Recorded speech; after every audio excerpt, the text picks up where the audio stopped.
For 10 years, I bled for my father. I missed my 20s, skipped vacations, and worked 80-hour weeks to keep his logistics empire from collapsing, all while he smiled, patted my shoulder, and called it family loyalty. Then, the morning after, I pulled an all-night negotiation to save his company from a catastrophic union strike. He threw a new contract across his mahogany desk and told me to take a 60% pay cut or leave. He looked me dead in the eyes and said I was never worth what he paid me, so I picked up my coat to walk out of his life forever. But before I could even reach the elevator, the company board of directors called my name. What happened next cost my father his entire kingdom. Before I tell you how I dismantled his empire in exactly 72 hours, please take a moment to hit that like button and subscribe, but only if you believe that blind loyalty is a dangerous game. Also, I would love to know where you are watching from and what time it is there right now. Drop a comment below. Now let me take you to the exact moment my father showed me who he really was. My name is Sarah Miller. I am 32 years old, and until last Tuesday, I was the director of operations at Miller Freight and Logistics in Chicago. The morning it all shattered my head was throbbing with a caffeine headache that felt like a steady drumbeat behind my eyes. It was 7 in the morning. I was sitting in my father Richard's corner office, surrounded by dark wood paneling and the faint smell of his expensive cigars. I had not slept in 36 hours. The local Teamsters union had been threatening a walkout that would have paralyzed our entire Midwest supply chain. A strike meant we would bleed millions of dollars a day, effectively bankrupting the company within a week. While my father was asleep in his massive suburban home, I was sitting in a windowless conference room under fluorescent lights, arguing line by line over health benefits, route schedules, and overtime pay. I fought for every single inch. By 5 in the morning, I had secured a deal. I saved his company. I saved his legacy. I thought this was it. This was the moment I would finally get the vice president title he had been dangling in front of me since I was 25. I thought he would look at me, truly look at me, and acknowledge that I was the engine keeping his ship moving. Instead, Richard Miller sat behind his massive desk, straightened his silk tie, and slid a thin manila folder across the polished wood. He did not say thank you. He did not ask if I needed to go home and rest. He just tapped his index finger against the cardboard. I opened the folder. My eyes were burning from exhaustion, so it took me a second to process the words on the page. It was an employment contract, but my name was not listed under vice president. It was not even listed under director of operations. The title read, Executive Assistant. I scanned down to the compensation clause and all the air left my lungs. The salary printed there was 60% less than what I was currently making. It was a staggering, humiliating number. A number you give to someone straight out of college who makes coffee and schedules meetings, not the woman who ran a regional logistics network of 400 trucks. I looked up at him, my heart hammering against my ribs. I thought it was a mistake. I thought maybe human resources had printed the wrong document. But my father was watching me with a perfectly calm, calculating expression. I wanted to scream, but I could barely find my voice. I asked him what this was. I asked him why my salary had been slashed by more than half. He leaned back in his leather chair and sighed the way you sigh at a child who is asking too many questions. He told me that the company was restructuring and that we all needed to make sacrifices. Sacrifices. The word echoed in my mind, drowning out the hum of the city traffic outside the glass. I stared at the man who shared my last name, and an ocean of resentment swelled up inside me. For a decade, my entire adult life had been one long, uninterrupted sacrifice for Richard Miller. While my friends in their 20s were taking trips to Europe, falling in love, and buying their first homes, I was answering emergency dispatch calls at 3 in the morning. I missed my best friend's wedding because a blizzard shut down Interstate 90 and our fleet was stranded. I missed holidays. I skipped vacations. I worked through the flu. I gave him the best years of my youth. And why did I do it? Because every time I looked exhausted, every time I asked for a break, he would put his hand on my shoulder, give me that warm paternal smile, and say the exact same words. This will all be yours one day, Sarah. Family builds together. We are building an empire for your future. I bought the lie. I swallowed it whole. I traded my freedom for the illusion of a family legacy. And now looking at the insulting piece of paper in front of me, I realized there was no legacy for me. There never had been. I was not his successor. I was just cheap labor disguised as a loyal daughter. Before I could push the contract back across the desk, the heavy oak door of the office swung open. I turned around and every muscle in my body went rigid. Walking into the room was Trent Harrison. Trent was married to my younger sister, Chloe. If you looked up the phrase country club entitlement in the dictionary, you would find Trent's picture. He was 30 years old, wore custom Italian suits he could not afford, and had the kind of perfectly styled hair that suggested he spent more time in front of a mirror than at a desk. Trent had never worked a hard day in his life. He had bounced from one boutique marketing firm to another, always quitting because the managers were too demanding, or the hours interfered with his golf swing. Trent strolled in carrying a fresh cup of artisan coffee, smelling strongly of expensive cologne. He looked perfectly rested, perfectly comfortable, and perfectly out of place in a freight and logistics headquarters. My father's entire demeanor changed the second Trent walked through the door. The cold, calculating corporate executive vanished.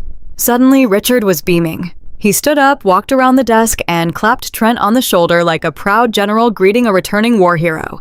Trent smiled his bright, empty smile and said good morning. He did not even look at me. It was as if I was just part of the furniture. My father returned to his desk still smiling. Then he looked at me and delivered the final blow. He announced that Trent was joining the company. But Trent was not coming in as an entry-level manager or a marketing consultant. My father proudly proclaimed that Trent was going to be the new director of operations. My title? My job. The department I had built from the ground up with my own sweat and sleepless nights. I sat there frozen, gripping the arms of my chair. I asked my father to repeat himself. I asked him if he was out of his mind. I had literally just saved the company from a union strike 5 hours ago. Trent did not know the difference between a flatbed truck and a refrigerated trailer. He had zero experience in logistics, zero experience in management, and zero understanding of our supply chain. My father's smile faded, replaced by a stern, defensive glare. He told me to watch my tone. He said Trent brought a fresh, dynamic perspective to the executive team. But then the real reason came out. It always does when Richard is pushed. He lowered his voice, trying to sound reasonable, trying to wrap his cruelty in the guise of family duty. Chloe was pregnant with their second child, he explained. They had just bought a massive 5-bedroom house in the wealthiest suburb of Chicago. The mortgage was huge. The country club dues were expensive. Chloe wanted to stay home with the baby, and Trent needed a prestigious title and a massive salary to support their lifestyle. Trent stood there, sipping his coffee, looking completely unbothered by the fact that he was stealing my livelihood to fund his luxury. My father looked at me, his eyes devoid of any actual empathy. He said that Chloe was fragile. She needed a soft life. She needed security. And then he said the words that finally broke the spell he had over me for a decade. He called me the strong one, the single independent sister who did not need much to get by. He said that because I did not have a husband or children, I did not need a director's salary. I could afford to take a step back. I could be Trent's executive assistant, teach him the ropes, do the actual heavy lifting behind the scenes, and let Trent hold the title and collect the massive paycheck. I was expected to take a 60% pay cut to subsidize my younger sister's picture-perfect American family. I was expected to smile, nod, and play the good, loyal servant while they stripped my life bare to build their own. The sheer audacity of it was paralyzing. I looked at Trent, who was now checking his expensive watch, completely indifferent to the fact that my career was being slaughtered right in front of him. I looked at my father, the man who had demanded my blood, sweat, and tears for 10 years, only to discard me the moment his golden child needed a bigger allowance. For years I had believed that if I just worked harder, if I just solved one more crisis, if I just proved my undeniable value, my father would finally love me the way he loved Chloe. But sitting in that office, feeling the crushing weight of 36 hours without sleep, the truth hit me with absolute clarity. There is no amount of hard work that will make a selfish person value you. They do not see your sacrifice as a gift. They see it as a baseline expectation. My father did not view me as a daughter. He viewed me as a utility, and the moment I stopped being a cheap, convenient tool for his favorite child, I was worthless to him. Trent took a step forward, pulling a folded piece of paper from the inside pocket of his tailored jacket. He did not ask how my night went. He did not acknowledge that I looked like I had been through a war. He just held out the paper and smirked. He told me he had drafted a list of action items for me. He wanted my office cleared out by noon so the decorators could come in. He wanted a full brief on the union negotiations typed up and simplified so he could review it over his lunch meeting. He even told me to call his dry cleaner and schedule a pickup. He was talking to me like I was the help. My father watched this exchange with quiet approval. He saw absolutely nothing wrong with a man who had never managed a single employee ordering around the woman who kept his entire logistics fleet running. Richard nodded, telling me to get to work. He said it was time for me to be a team player. A team player. The room felt like it was shrinking. The wood-paneled walls were pressing in on me, the air turning stale. I looked at the man who had raised me, the man who had promised we were building a legacy together. I realized he had never seen me as a partner. I was just the foundation he was willing to crush, so Chloe and Trent could stand tall. I had spent my 20s running his warehouses, tracking his shipments, and fighting his battles. I had sacrificed my personal life, my health, and my peace of mind to make Richard Miller look like a genius to his board of directors. I had allowed myself to be ground into dust because I thought that was what love required. But looking at Trent's smug, punchable face and my father's cold, calculating eyes, the illusion finally shattered completely. Love does not ask you to destroy yourself so someone else can be comfortable. Love does not demand a 60% pay cut to fund a luxury lifestyle for a golden child. The contract sat on the desk waiting for my signature. The pen was resting right beside it. My father was already looking away, checking his computer monitor, assuming the battle was over. He assumed I would do what I always did: swallow the disrespect, put my head down, and keep working. He thought I was trapped. He thought my loyalty was a chain around my neck. I slowly reached out my hand and picked up the pen. Trent smiled, looking terribly pleased with himself. My father did not even bother to look up. I held the pen for a long moment, feeling the cool metal against my skin. I looked at the line where my name was supposed to go. The line where I was supposed to sign away my dignity, my career, and my self-worth. I did not sign it. Trent stood there with his perfectly styled hair and his expensive designer cologne filling the space between us. He did not ask me how the grueling 36-hour negotiation had gone. He did not acknowledge the dark circles under my eyes, or the fact that I had just saved the entire company from a catastrophic union strike. He simply smiled that empty country club smile and held out a thick piece of corporate stationery. He told me he had taken the liberty of drafting a few action items for my new role, and he expected them completed by 5 p.m. I took the paper from his manicured hand. My eyes were burning from sheer exhaustion, but I forced myself to focus on the printed words. I read the first line, and a cold wave began to wash over my exhausted body. Item 1 requested that I synthesize the massive 70-page union contract I had just spent 2 sleepless nights negotiating into a 1-page summary with simple bullet points. He actually wrote that he needed it simplified so he could skim it during his lunch reservation at a high-end steakhouse downtown. I kept reading. The second item instructed me to completely reorganize the warehouse shift schedule to accommodate a mandatory golf outing he had planned for his friends next Thursday. The third item told me to contact the corporate leasing department to upgrade his company vehicle to the newest luxury model because his current one lacked a premium sound system. And the final item on the list, printed in neat, bold letters, instructed me to call his personal dry cleaner and pick up his tailored suits before I left for the day. He was talking to me like I was his personal secretary. He was treating the woman who managed a $50 million logistics budget and kept a 400-truck fleet operational like a hired servant. I looked up from the paper. Trent was already checking his heavy gold watch, completely indifferent to the absolute insult he had just handed me. I looked over at my father. Richard was staring at his computer monitor, perfectly relaxed and completely unbothered. He saw absolutely nothing wrong with this dynamic. He saw nothing wrong with a man who had never managed a single employee ordering around the woman who kept his entire business alive. For 10 years, I had believed that family loyalty was a sacred shield. I truly thought my endless sacrifices were investments in a shared future. I gave up my 20s to build his empire.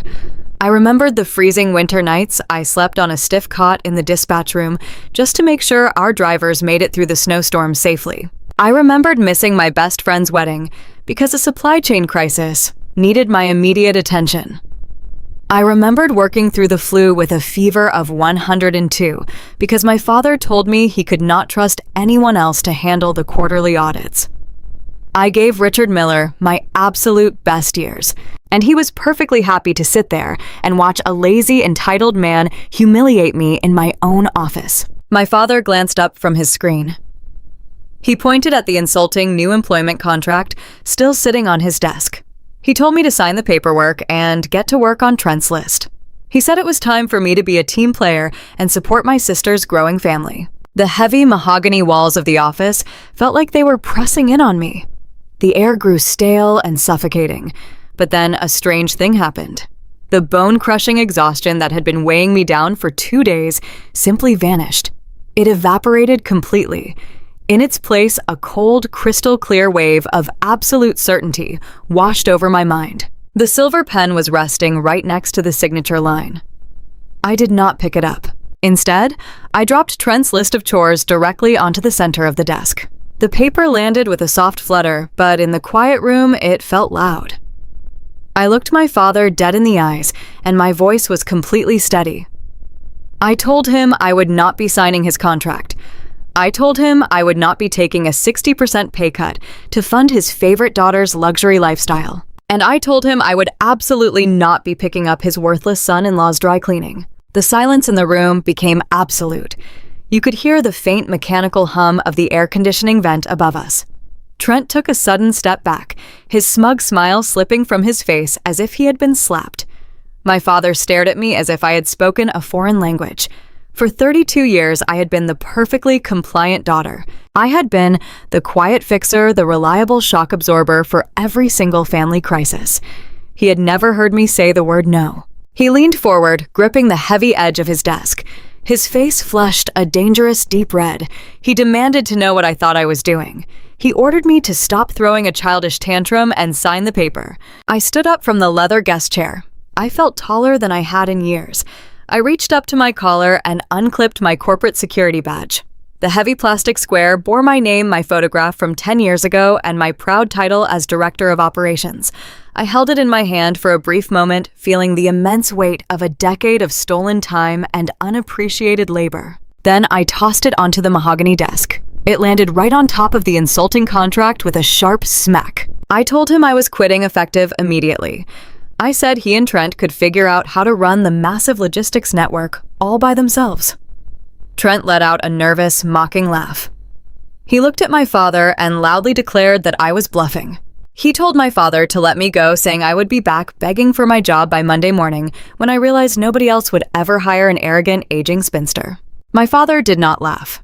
He knew me well enough to know I never bluffed. The red in his face darkened into a furious, violent purple. The veins in his neck bulged against his starched white collar. He slammed his fist down on the desk so hard the ceramic coffee mugs rattled against the wood. He lost total control. He screamed that I was an ungrateful, selfish wretch. He yelled that he had built this company from nothing to put a roof over my head, and this was how I repaid his endless generosity. His booming voice echoed off the thick glass windows. He yelled that I was abandoning my own sister just because I was bitter and jealous that she had a husband and a beautiful home while I had nothing. I stood there and let his bitter, toxic rage wash over me. It did not hurt anymore. The cruel words that would have devastated me a year ago now meant absolutely nothing. The terrifying threats that would have sent me spiraling into an anxious panic just a week ago now felt entirely hollow. I was looking at a small, desperate man who was finally realizing he had just lost his most valuable asset, and he was using intense anger to cover his deep, sudden fear. He pointed a thick, trembling finger directly at my face. He swore he would blackball me in the Chicago logistics industry. He promised he would make sure no reputable firm in the entire Midwest would ever look at my resume. He declared that if I walked out of his office, I was completely dead to him. He said I would have no father, no sister, and no family from this day forward. I picked up my heavy wool coat from the back of the chair. I slid my arms into the sleeves, adjusting the collar with deliberate slowness. I looked at Trent, who was suddenly looking quite pale, as the reality of running the entire company without my help began to sink into his thick skull. Then I looked at my father one last time. I kept my voice low and completely calm. I told him he could not blackball me because he did not have half the respect in this industry that he thought he did. I told him the shipping vendors, the union leaders, and the dispatchers all knew exactly who kept the lights on in this building. And finally, I told him that I was not abandoning my family because a real family would never have asked me to bleed myself dry just to keep them warm. I turned my back on the two of them. I did not wait for a response. I did not look back. I walked straight toward the heavy oak door, my heels clicking against the hardwood floor with a steady, powerful rhythm. Behind me, my father roared my name. He demanded I come back immediately. He shouted for the lobby security to come up and escort me off the premises. I completely ignored him. I opened the door, stepped out into the bustling executive hallway, and let the heavy door swing shut behind me, cutting off his screaming like a muted television. The hallway was a stark contrast to the dark, oppressive office.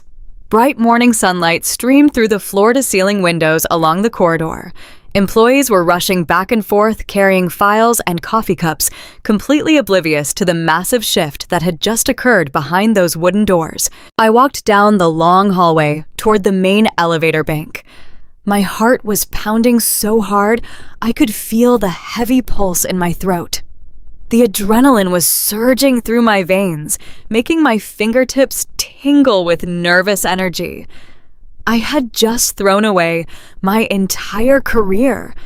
I had just walked away from my family. I had no backup plan, no immediate financial safety net, and absolutely no idea what I was going to do tomorrow morning. But as I kept walking, the crushing, unbearable weight I had carried on my shoulders for a decade began to lift. A profound, overwhelming sense of liberation washed over me. I was terrified, but for the first time in 32 years, I was completely free. I reached the polished elevator bank at the end of the corridor. The shiny steel doors reflected my image. I looked exhausted, pale, and worn down, but my eyes were bright and fiercely awake. I raised my hand and pressed the call button. The red light illuminated, signaling that the car was on its way up from the main lobby. I took a deep, shaky breath, preparing to step inside and leave the Miller Freight and Logistics building forever. I imagined going straight home, turning off my phone, and sleeping for 2 entire days. I imagined waking up to a quiet, peaceful apartment where nobody was demanding my endless sacrifice. A soft electronic chime echoed through the elevator bay. The digital display above the doors ticked upward until it reached our floor. The heavy steel doors began to slide slowly open. I stepped forward, ready to make my final exit, but the elevator car was not empty. Standing directly in the center of the car, flanked by 3 serious-looking men in dark tailored suits, was Vivian Hayes. Vivian was 68 years old, with sharp silver hair cut into a severe bob, and eyes that could freeze boiling water. She was an absolute legend in the Chicago business world, a ruthless, no-nonsense investor who had provided the crucial seed money to start Miller Freight 30 years ago. As the largest independent shareholder, Vivian controlled 30% of the company voting rights. She was known for her complete lack of sentimentality and her terrifying ability to spot corporate weakness from a mile away. She did not tolerate fools, and she certainly did not tolerate losing money. Vivian stepped out of the elevator, her expensive leather briefcase clutched tightly in one hand. The 3 board members followed closely behind her, their expressions grim and intensely focused. She stopped right in front of me, completely blocking my path to the open elevator doors. Her sharp eyes swept over me, taking in my pale, tired face, my heavy wool coat, and the absolute lack of my corporate security badge. She did not miss a single detail. She tilted her head slightly, her gaze locking onto mine with piercing intensity. She looked at me holding my coat and asked Sarah, "Where are you going?" "The annual board meeting starts in 5 minutes, and you are the only person in this building who actually knows our profit margins." I looked at Vivian Hayes. She was standing there in her immaculate charcoal suit with her piercing eyes locked directly on my face. She did not ask about my heavy wool coat out of polite curiosity. Vivian never asked a question without a specific purpose. As the largest independent shareholder of Miller Freight and Logistics, she treated her investments with a terrifying level of scrutiny. She knew I was the person who actually ran the daily operations. She knew my father was merely the charismatic face of the company, and she knew that if I was walking out the door with my belongings 5 minutes before the most important board meeting of the year, her money was in serious jeopardy. I took a slow breath. The intense adrenaline that had pushed me out of my father's office was still buzzing in my veins, but Vivian's absolute authority grounded me. I opened my mouth to tell her that I had just resigned, but the words caught in my throat. I looked past her shoulder toward the heavy glass doors of the main boardroom at the end of the hall. I thought about the 10 years of my life I had poured into this company. I thought about the freezing nights in the dispatch center, the weekends lost to supply chain crises, and the grueling 36-hour negotiation I had just survived to save my father from bankruptcy. I realized I was about to let a lazy, entitled man who had never driven a truck in his life steal my entire legacy without a fight. I lowered my hand from the elevator button. I slipped my heavy wool coat off my shoulders and folded it over my arm.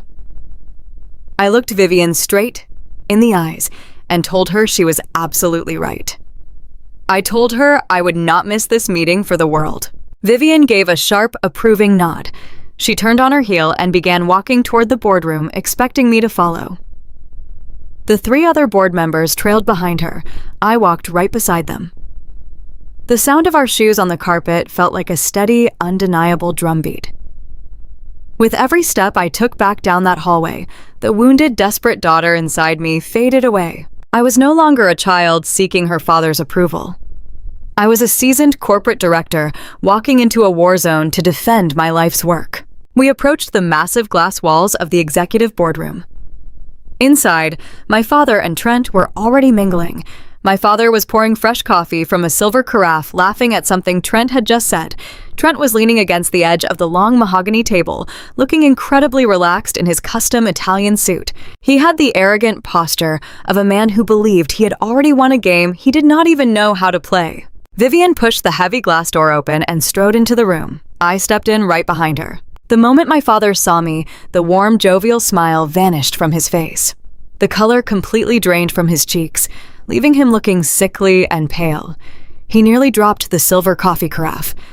Trent stood up straight, his arrogant smirk instantly replaced by a look of sheer panic. They had both assumed I was already crying in my car halfway home. They never expected me to walk back into the lion's den with the company's most ruthless investor by my side. My father recovered quickly, masking his panic with a loud, forced chuckle.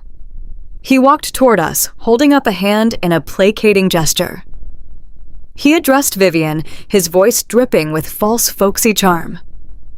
He told her that there had been a minor misunderstanding. He claimed that Sarah was just leaving because she was exhausted from a long night of contract negotiations. He actually tried to wave me away like a dismissed servant, telling Vivian that this was a private, internal human resources matter that the family had already resolved. Vivian did not even blink. She completely ignored my father's outstretched hand. She placed her leather briefcase on the table and looked at him with an expression of pure, unadulterated ice. She told Richard that as long as her millions of dollars were tied up in this company's operational success, there was no such thing as a private family matter.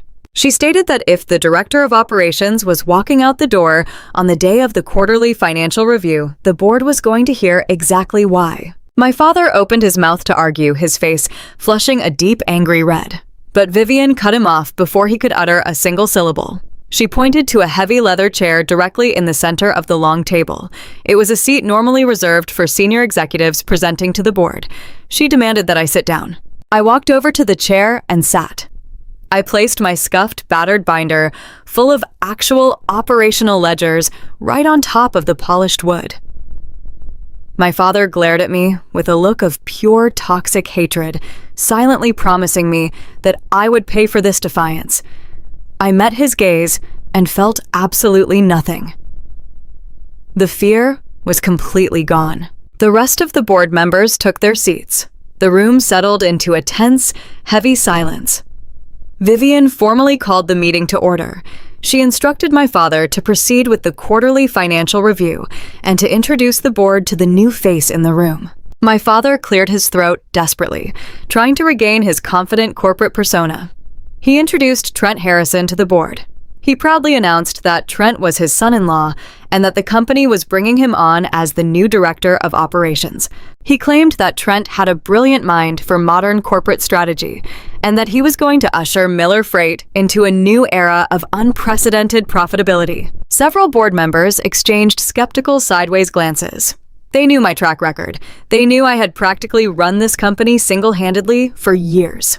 Replacing a seasoned logistics expert with a 30-year-old marketing consultant who happened to be married to the CEO's favorite daughter was a massive red flag, but they remained silent, waiting to see the presentation. Trent stood up. He walked to the front of the room, looking visibly relieved to be in the spotlight. This was his comfort zone. He loved giving presentations. He loved talking. He handed out thick, expensive-looking folders to every person at the table. The covers were made of glossy, high-quality paper with the company logo embossed in silver foil. They probably cost $50 each just to print. I opened the glossy folder. Inside were pages of colorful bar graphs, pie charts, and incredibly vague summary statements. It looked like a brochure for a luxury resort, not a quarterly financial report for a heavy logistics firm. Trent clicked a button on a remote, and a bright PowerPoint slide illuminated the screen behind him. He began to speak, and my stomach immediately turned in disgust. He did not talk about fuel surcharges. He did not talk about route optimization. He did not talk about the massive union contract I had just finalized. Instead, Trent used a relentless stream of empty corporate buzzwords to mask his utter incompetence. He talked about leveraging dynamic supply chain synergies. He spoke passionately about creating a holistic logistics paradigm shift. He pointed to a colorful upward trending graph and confidently declared that by streamlining our route verticals and trimming the operational fat, he was projecting a massive 20% growth in net profit over the next 2 quarters. He sounded like a motivational speaker who had memorized a business dictionary but had no idea what any of the words actually meant. As he spoke, the conflict raging inside me forced me to open my battered black binder. My binder was filled with hundreds of pages of raw, unedited operational ledgers. It contained the real, unvarnished numbers. I looked at his glossy, fabricated charts, and then I looked at the harsh, undeniable data in front of me. Trent was claiming he could reduce overhead by 15%, simply by optimizing dispatch synergy. My ledger showed that overhead was already running at the absolute bare minimum, and any further cuts would mean delaying critical brake pad replacements on our fleet of 400 heavy-duty trucks.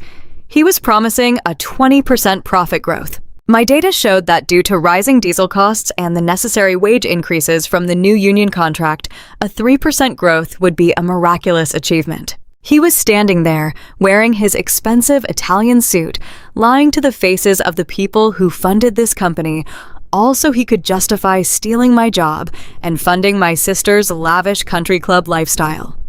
He was not just incompetent, he was dangerous.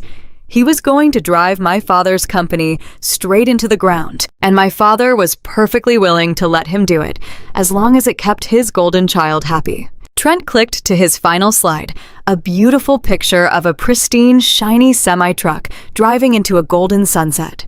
He smiled warmly at the board members, clasped his hands together, and concluded his presentation by promising that under his new operational leadership, Miller Freight would become the absolute pinnacle of modern transportation efficiency. He asked if there were any questions. The room was quiet. A few board members looked down at their glossy folders, clearly unimpressed by the lack of hard data, but hesitant to directly attack the CEO's newly appointed son-in-law. I did not hesitate.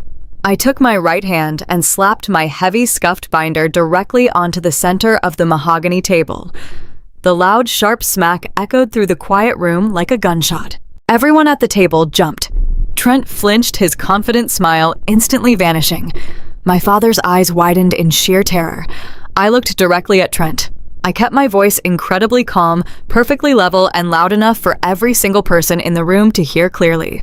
I told Trent that his presentation was very colorful.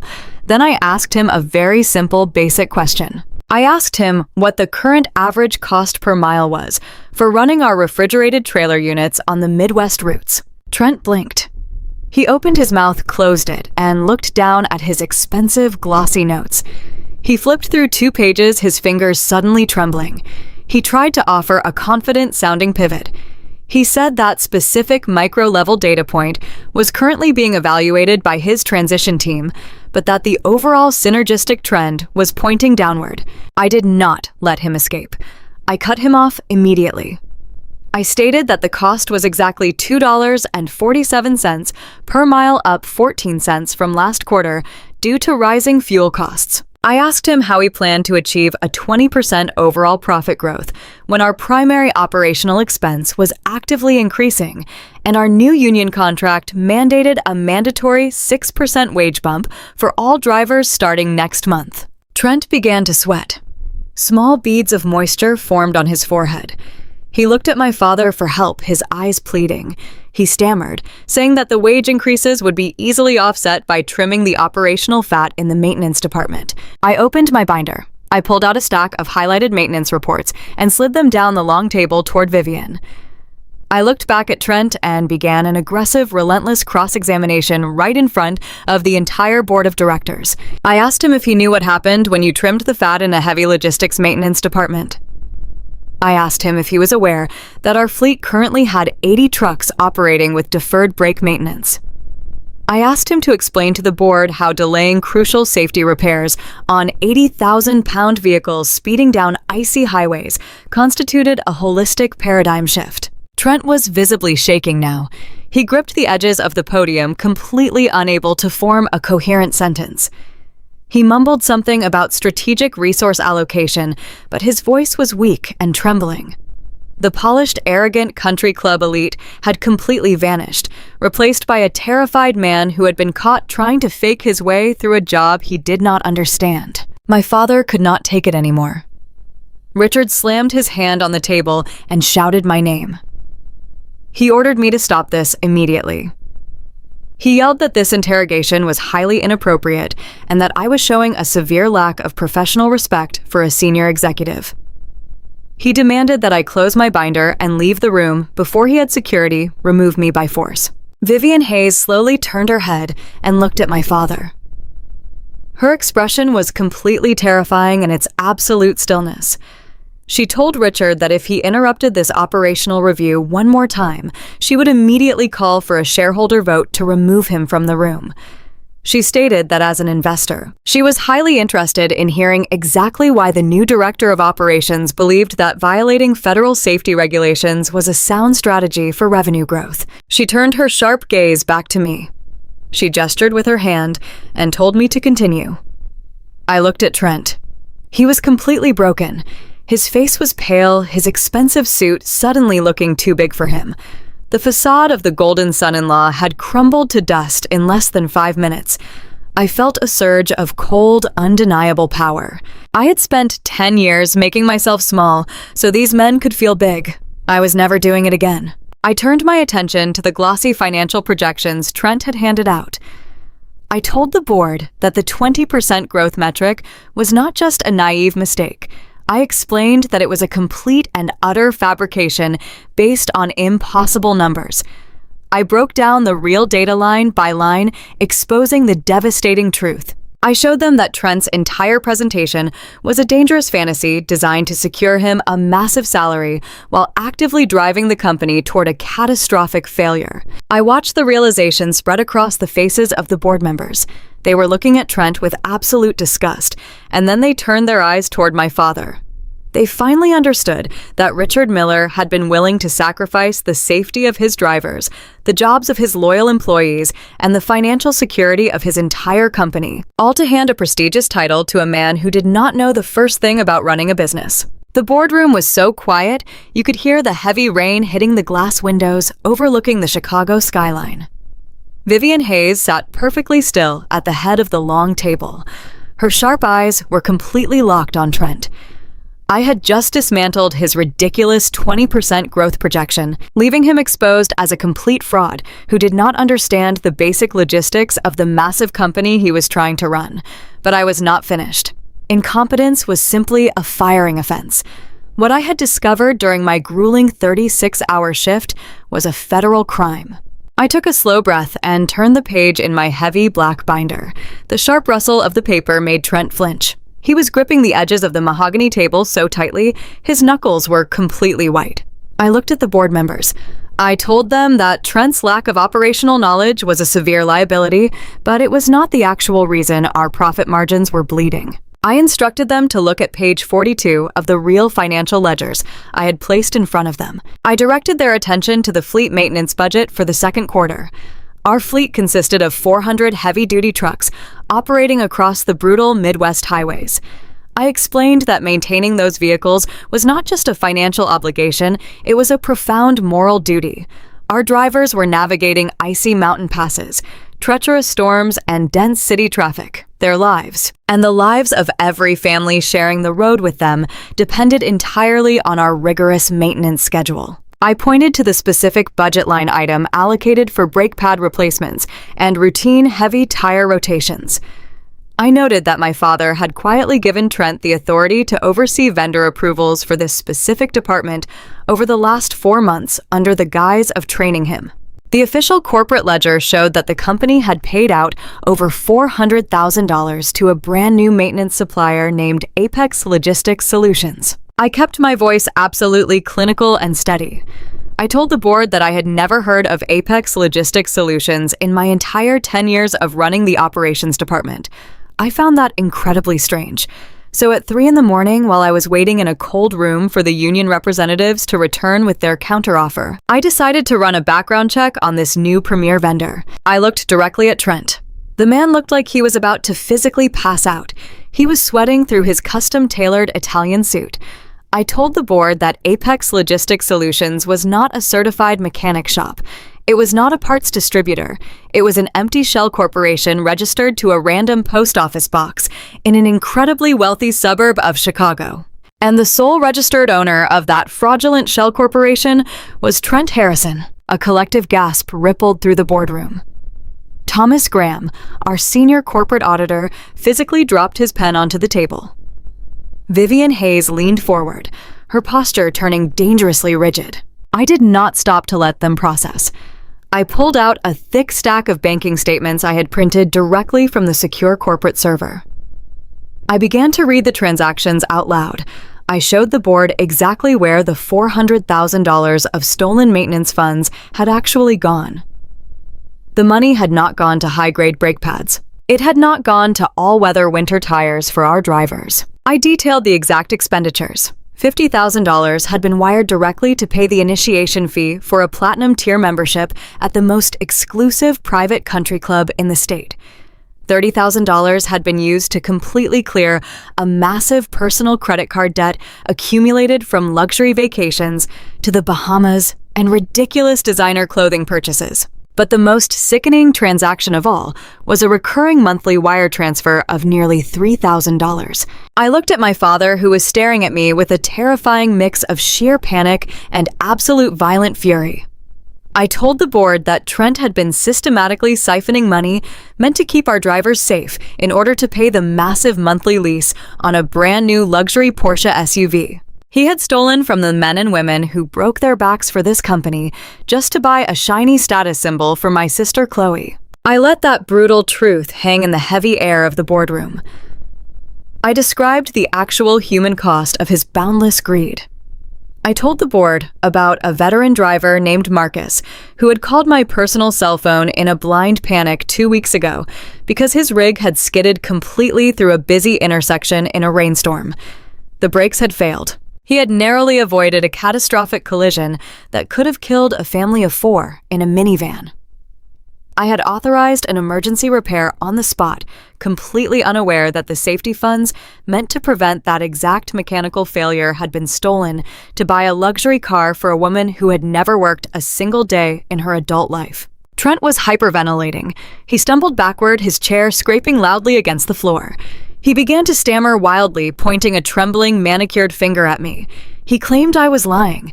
He shouted that I had fabricated the bank documents because I was a jealous, bitter spinster trying to ruin his perfect life.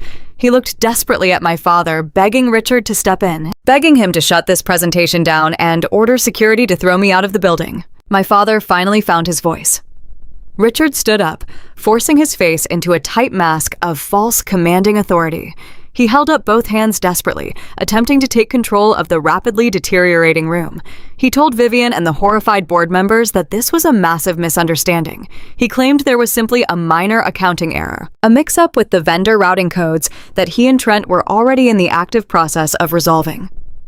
He promised the board that the company funds were perfectly secure and that I was simply a disgruntled, exhausted employee taking internal operational changes completely out of context. He begged the board to let him handle this privately as an internal family matter. I felt a cold, incredibly deep sadness wash over my entire body. It was the absolute death of the loyal daughter who had loved him. He was still trying to protect the golden child. Even now, facing undeniable evidence of federal wire fraud and embezzlement, he was choosing to lie for Trent, rather than stand by the daughter who had literally just saved his company from total ruin. I reached into my leather bag and pulled out a second, much thinner folder. It was a bright, glaring red. I placed it gently on the top of my binder. I told the board that the hardest-hitting truth in this room was not Trent stealing the money. Trent was a parasite. Parasites drain their hosts to survive. That is simply their nature.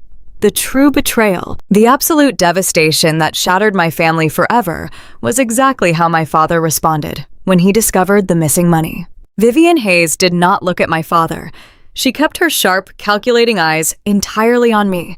The entire room fell into a deathly silence as she asked me what was inside the red folder. I explained to the board exactly how I had found the final missing piece of the puzzle.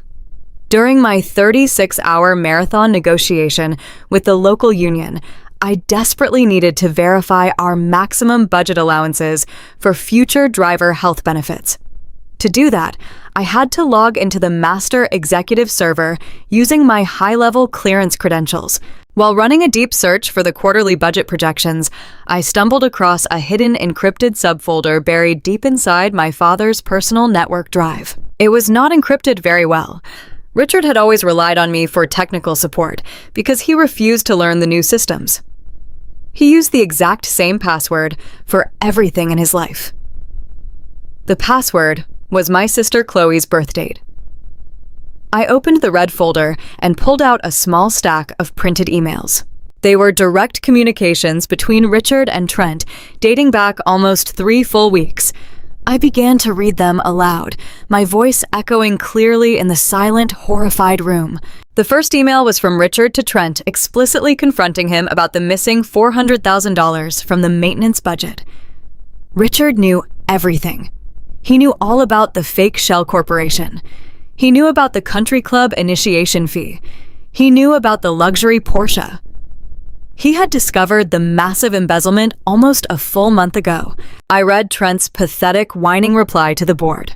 Trent begged my father for forgiveness, claiming the immense financial pressure of maintaining Chloe's lavish lifestyle in their wealthy neighborhood was simply too much for him to handle. Trent actually threatened my father in the email, stating that if he went to federal prison, Chloe would be utterly destroyed. The new baby would suffer terribly, and the precious Miller family name would be dragged through the mud in the local press. Then I read my father's official response. The email that finally killed every single ounce of love, respect, and blind loyalty I had ever held for the man who raised me. My father did not fire Trent. He did not report the massive theft to the board of directors or to the authorities.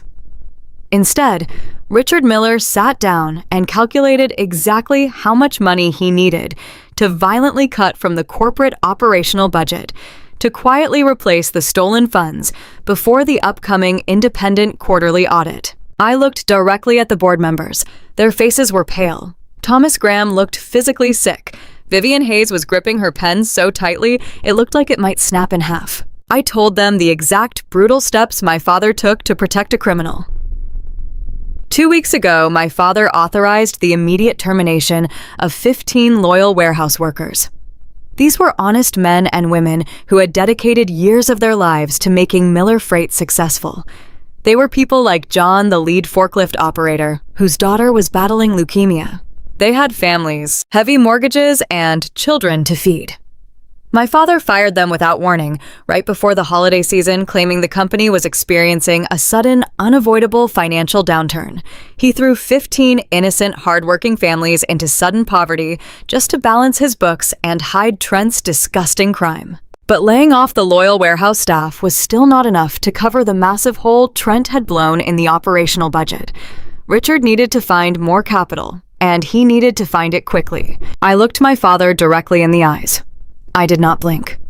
I told the board that my father needed to find another massive chunk of money to save his golden son-in-law from a federal prison sentence. And the absolute easiest, most convenient place to find that money was by completely gutting the salary of the one person he firmly believed would never fight back. He targeted the daughter who always took the hit, the daughter who always sacrificed her own happiness for the good of the family. He had orchestrated my humiliating 60% pay cut, not because of a necessary corporate restructuring, but because he was actively using my hard-earned salary to pay back the money his lazy son-in-law had stolen. In his own written words printed clearly on the email in my hand, Richard told Trent not to worry, because Sarah is single. She does not need the money, and she will do whatever I tell her to do, because she is loyal to a fault. He was perfectly willing to destroy my entire career. He was completely fine with throwing away the 10 grueling years I had spent building this logistics empire. He was ready to let 15 honest workers lose their homes. He was perfectly willing to let our drivers risk their actual lives on the freezing highways with failing brakes. He was ready to sink his entire corporate legacy and emotionally destroy his most loyal daughter, all to keep his precious golden child living in a massive suburban mansion with a man who belonged in a jail cell. The silence in the boardroom was no longer just tense. It was completely explosive. The air felt heavy like a vacuum right before a storm breaks. Vivian Hayes sat absolutely motionless, radiating a terrifying, silent rage. My father did not try to speak again. He did not try to offer another pathetic defense. He simply slumped down in his heavy leather chair, staring blankly at the polished wood table. His face was entirely gray. The grand illusion of the benevolent, successful family patriarch had been burned to the absolute ground in front of his most important investors. Trent was weeping. Actual pathetic tears were streaming down his perfectly moisturized face as he realized his life of effortless luxury was completely over. He had absolutely nowhere left to hide. The exclusive country club, the shiny new Porsche, the massive house in the wealthy suburbs. It was all built on a fragile mountain of theft and manipulation, and I had just detonated the entire foundation. I closed the bright red folder. The sharp sound snapped through the quiet room. I had laid the absolute truth bare for everyone to see. I had systematically proven the severe fraud, the deep complicity, and the sheer toxic cruelty of the family I had blindly served for a decade. I did not need to scream or cry or beg for validation. The undeniable documents had done all the screaming for me. The heavy silence in the boardroom did not last long. When a narcissist is pushed entirely into a corner and stripped of all their carefully constructed lies, they do not apologize. They attack. My father, realizing that Vivian Hayes and the rest of the executive board had just seen him for exactly what he was, erupted into a blind, desperate rage. He slammed both of his hands onto the mahogany table and shot out of his chair. He pointed a shaking finger directly at my face and began to scream. He did not address the massive embezzlement. He did not address the fact that he had fired 15 loyal warehouse workers to cover up a federal crime. Instead, he deflected everything onto me. He accused me of hacking into his personal highly secured executive files. He yelled that reading those private emails was a severe breach of corporate protocol, and a direct violation of my employment contract. He shouted that I was committing corporate espionage. He claimed that I was a bitter, deeply unstable woman who was intentionally trying to destroy her own family out of pure jealousy. He looked at Vivian and frantically tried to spin a new narrative, insisting that I had clearly manipulated the financial ledgers to frame Trent because I could not handle the reality of a routine corporate restructuring. Trent, sensing a brief opportunity to cling to his father-in-law's sinking ship, aggressively joined the attack. He puffed out his chest, stepping forward to loom over the table. He pointed at me and sneered, declaring that what I had just done was entirely illegal. He threatened to call his friends at his former law firm. He promised he was going to sue me for defamation of character, for stealing private property, and for intentionally sabotaging a multi-million-dollar business presentation. He told the board that I was a massive legal liability and that I needed to be removed from the premises by force before I could do any more damage to the company infrastructure. My father did not waste another second. He reached across the table and grabbed the sleek silver conference phone. He jabbed the button for the front lobby desk. His voice was breathless and frantic as he ordered the head of building security to bring 3 guards up to the executive boardroom immediately. He loudly declared into the speaker that a hostile, terminated employee was refusing to leave the building and needed to be escorted out in handcuffs if necessary. He hung up the phone and glared at me with an expression of pure toxic triumph. He told me I was officially fired. He said I had 5 minutes to gather my pathetic binders and get out of his sight before he had me arrested for trespassing. I did not flinch. I did not raise my voice. I did not even break eye contact with the man who had just tried to throw me to the wolves. Instead, I remained perfectly calm. I slowly leaned back in my heavy leather chair and crossed my arms. I looked at my father. I looked at Trent. And then I looked directly at Vivian Hayes, who was watching this entire spectacle with the cold, calculating eyes of a seasoned predator waiting for the final strike. I told my father that calling security was an excellent idea. I said it would save me the trouble of calling them myself when we were finished here. Trent laughed a sharp, arrogant laugh and told me I was completely delusional. He said I had no power in this room, no job, no title, and absolutely nothing left to negotiate with. He told me to take my little red folder and walk out before I embarrassed myself any further. I uncrossed my arms and reached into the bottom compartment of my leather work bag. I bypassed the financial ledgers and the printed emails. I pulled out a single thick document encased in a clear plastic sleeve. The paper inside was crisp and edged with the official seal of a prominent Chicago intellectual property law firm. I placed the document gently onto the center of the boardroom table, right next to the coffee-stained contract my father had tried to force me to sign earlier that morning. I looked at my father and asked him if he remembered the winter of 3 years ago. I asked him if he remembered the massive logistical crisis that nearly drove Miller Freight into bankruptcy before Trent ever even set foot in this building. My father frowned, his eyes darting to the document on the table. He told me he did not have time for a trip down memory lane and that security was already in the elevator. I ignored him and addressed the board of directors. I painted the picture for them clearly and methodically. 3 years ago, regional diesel fuel prices skyrocketed, and a sudden change in federal trucking regulations caused our delivery times to plummet. We were bleeding money on every single route. We were losing massive contracts because our dispatchers could not manually calculate the most efficient paths for 400 trucks, battling brutal Midwest winter storms and strict union driving limits. I told the board that I had approached my father with a solution. I had spent 6 months working late into the night, collaborating with a brilliant team of freelance software developers.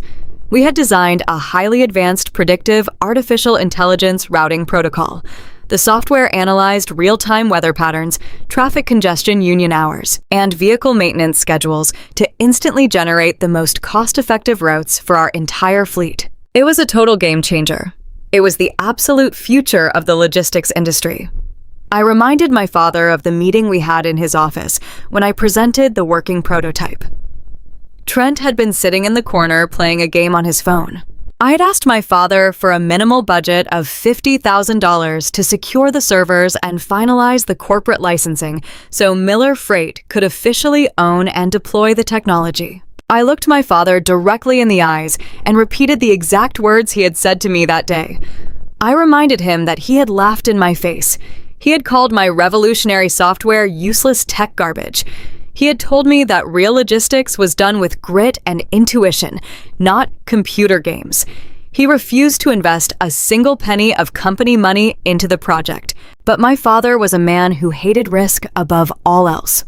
He was terrified that my useless tech garbage might somehow drain company resources or create a massive legal liability if the software failed. So, my father called his corporate attorneys. I tapped my fingernail against the clear plastic sleeve resting on the mahogany table. I told the board that my father had his lawyers draft a very specific, ironclad legal waiver. He had marched into my office and forced me to sign it. I pulled the document out of the sleeve and began to read the highlighted clauses aloud. The legal language was absolute and undeniable. The waiver explicitly stated that Miller Freight and Logistics held zero financial interest, zero liability, and zero ownership rights whatsoever in the artificial intelligence routing software developed by Sarah Miller. It stated that the company formally disavowed any intellectual property claims, effectively classifying the software as my completely independent personal side project. My father had signed it. The corporate legal counsel had signed it. I had signed it. My father was staring at the paper. The angry purple color in his face began to drain away, replaced by a sudden sickening shade of white. The memory of that day was finally crashing down on him. I looked at Trent, who was staring at the legal document with a blank, uncomprehending expression. Trent crossed his arms and scoffed. He loudly declared that none of this mattered. He tried to sound like a seasoned lawyer, aggressively stating that any work produced by an employee on company time automatically belonged to the employer under standard corporate intellectual property laws. He looked at the board members and confidently assured them that my little piece of paper would never hold up in a real court. I smiled. It was the first time I had genuinely smiled all week.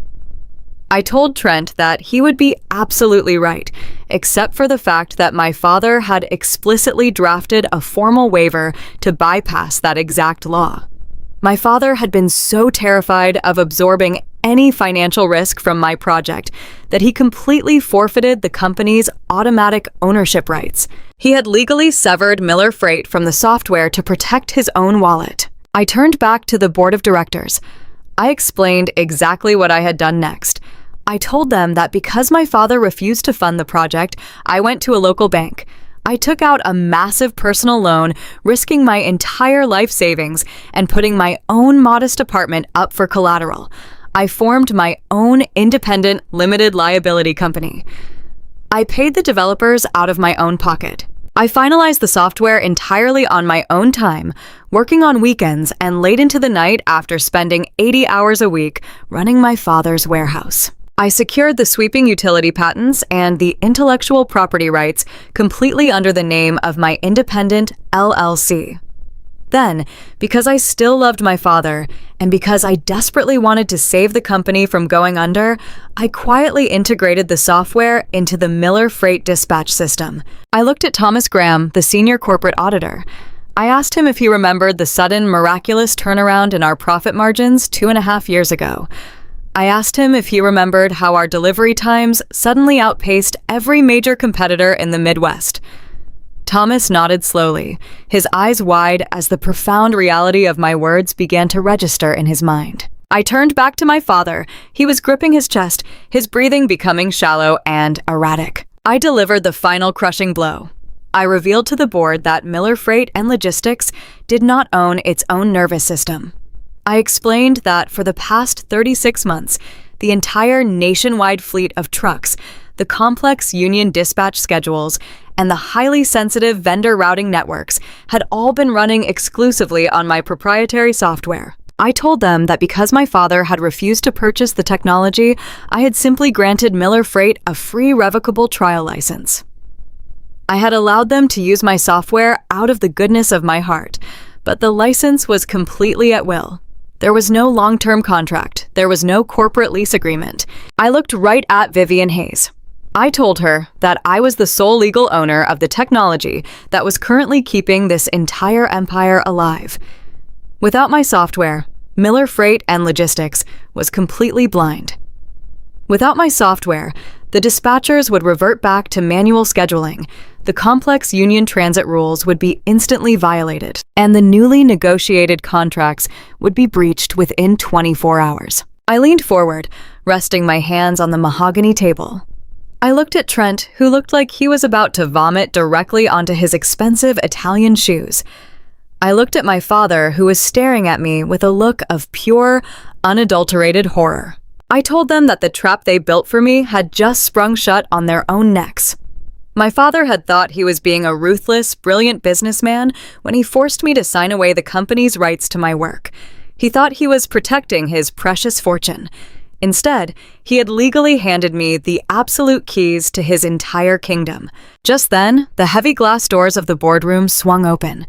3 large men in dark security uniforms stepped into the room. The head of building security looked directly at my father, awaiting his command to forcefully remove the hostile, terminated employee. My father could not speak. His mouth opened and closed, but no sound came out. Vivian Hayes stood up from her chair. She looked at the security guards with absolute authority and told them to wait outside the door until she called for them. She instructed them not to let anyone leave the boardroom. The guards nodded respectfully and stepped back out into the hallway, pulling the heavy glass doors shut behind them. Vivian turned her sharp, calculating gaze back to my father. She did not yell. She did not need to. Her voice was terrifyingly calm and laced with lethal corporate venom. She told Richard that he had just handed the entire future of their multi-million-dollar logistics company to an independent vendor whom he had just fired and threatened to have arrested. She turned to me. A slow, deeply impressed smile spread across her face. It was the look of a seasoned general recognizing a masterstroke on the battlefield. She sat back down, folded her hands elegantly on the table, and asked me exactly what I planned to do with the license now that my employment had been officially terminated by the chief executive officer. Vivian Hayes sat with her hands perfectly folded on the smooth mahogany table. Her question hung in the quiet air of the boardroom. She wanted to know exactly what I planned to do with the software license now that my father had officially terminated my employment. I looked at Vivian and took a slow, deep breath. The adrenaline in my veins had shifted into a calm, steady power. I told her that the answer was very simple. I stated that the software license was granted exclusively out of my own goodwill while I was an active, dedicated employee of Miller Freight and Logistics. Now that I had been formally dismissed and threatened with building security, I had absolutely no legal or moral obligation to subsidize this corporation. I looked directly at my father. He was gripping the arms of his leather chair so tightly his knuckles were completely white. I told him that I was immediately revoking the trial license for the artificial intelligence routing software. I made sure my voice was crystal clear so every single board member could hear the exact timeline of their impending ruin. I announced that at exactly 8 o'clock tomorrow morning, the entire routing system would go permanently dark. I watched the color drain completely from my father's face. He knew exactly what that meant. But I wanted the entire board to understand the sheer magnitude of the catastrophe he had just invited into their lives. I broke down the operational reality step by step. I explained that when the clock struck 8, the computer screens in the main dispatch center would instantly freeze. The dynamic weather tracking algorithms would shut down. The real-time traffic evasion protocols would completely disappear. The automated union hour tracking systems would go offline. I told the board that within 10 minutes of the shutdown, 80% of our massive truck fleet would be entirely grounded. 400 heavy-duty vehicles would be left without optimized routes or authorized delivery schedules. I looked at Thomas Graham, our senior corporate auditor. I knew he was already doing the terrifying math in his head. I told him that without the software, our dispatchers would be forced to revert to manual scheduling. I explained that human dispatchers could never manually calculate the incredibly complex matrix of federal driving limits and our newly signed union break requirements in real time. I laid out the immediate financial consequences. I stated that within 24 hours, the company would violate the delivery windows for our 3 largest national retail clients. The contractual penalty clauses would automatically trigger, resulting in hundreds of thousands of dollars in immediate fines. By day 3, the union drivers would hit their maximum manual driving limits and simply park their trucks on the side of the highway, leaving millions of dollars of perishable freight to rot in the sun. Absolute chaos erupted in the boardroom. The tense silence shattered into a dozen panicked conversations. 2 of the older board members began arguing loudly about emergency cash reserves. Another executive pulled out his phone with shaking hands, desperately checking his emails. Thomas Graham rubbed his temples, looking like a man who had just been told his entire life savings had vanished into thin air. My father tried to speak, but his voice was completely gone. He was suffocating under the crushing weight of his own terrible decisions. He had thought he was simply firing a compliant daughter to make room for his favorite son-in-law. He never realized he was actually pulling the life support plug on his own empire. In the middle of this sheer corporate panic, Trent Harrison decided to open his mouth. It was a breathtaking display of pure, unadulterated ignorance. Trent puffed out his chest and let out a loud, arrogant scoff that cut through the frantic whispers of the board members. He smoothed the lapels of his custom Italian suit and looked around the table with a smug, condescending smile. Trent told the room to calm down. He waved his manicured hand in the air and confidently declared that this was not a major crisis. He looked at me with absolute disdain and told the board that I was just trying to scare them with technical jargon. He actually stood up and said that software was just software. He promised the board that he could simply go online and purchase a replacement routing package by the end of the day. He boldly claimed that he knew several freelance tech guys from his previous marketing jobs who could easily throw together a new dispatch program over the weekend. He told my father not to worry because they would have everything up and running smoothly before the Monday morning rush. The entire boardroom went completely dead silent again. But this time, the silence was not born of shock. It was born of absolute horror. Every seasoned executive in that room turned to look at Trent. They stared at him as if he had just suggested putting out a raging house fire with a bucket of gasoline. I did not even have to raise my voice to destroy him. I simply sat back in my chair and looked at the man who thought he could replace a decade of my blood and sweat with a weekend tech project. I asked Trent if he genuinely believed that enterprise-level artificial intelligence logistics software could be purchased at a local electronics store. I asked him if he understood the concept of proprietary application programming interfaces. I asked him if his freelance marketing friends knew how to code a system that instantly synced with the Federal Department of Transportation databases while simultaneously tracking the incredibly complex tier structure of our local union contracts. Trent's smug smile faltered. His mouth opened, but he had absolutely no answer. He shifted his weight nervously from one foot to the other, suddenly realizing that the corporate buzzwords he usually relied on were completely useless in a room full of people who actually understood the business. I kept going. I told the board that the software currently keeping them profitable had taken months of intense machine learning just to understand the specific geographic nuances of our Midwest delivery routes. I explained that building a comparable custom enterprise system from scratch would take an entire team of highly specialized software engineers at least 2 years and cost upwards of $5 million in pure developmental capital. I looked Trent right in the eyes and told him that his sheer stupidity was going to put a padlock on the front doors of this building before the end of the month. Trent began to sweat profusely. The moisture practically rolled down his forehead. He looked at my father for help, but Richard was too busy staring at the table, paralyzed by his own catastrophic failure. Trent mumbled a weak defensive excuse about finding a temporary workaround, but nobody in the room was listening to him anymore. His facade was completely gone. The board had just seen the naked, undeniable truth. The man Richard Miller wanted to place in charge of a $50 million operational budget was a complete fraud who possessed zero understanding of the industry. Vivian Hayes slowly turned her head and looked directly at my father. Her face was a mask of cold, lethal fury. She did not yell. She spoke with a quiet, terrifying intensity that commanded the absolute attention of every single person in the room. She told Richard that he had completely lost his mind. She laid out the grim reality of their situation with brutal precision. She stated that, without my software, the company would immediately default on the massive union contract we had just negotiated. She explained that the resulting strikes and client penalties would drain their operating capital within a matter of days. Vivian slammed her hand flat against the mahogany table. She told my father that his blind, dangerous nepotism had brought them to the exact brink of total corporate bankruptcy. She said that because he wanted to buy a fancy new title for a useless son-in-law, he had effectively destroyed the livelihoods of every single person sitting in this room. The gravity of her words settled heavily over the boardroom.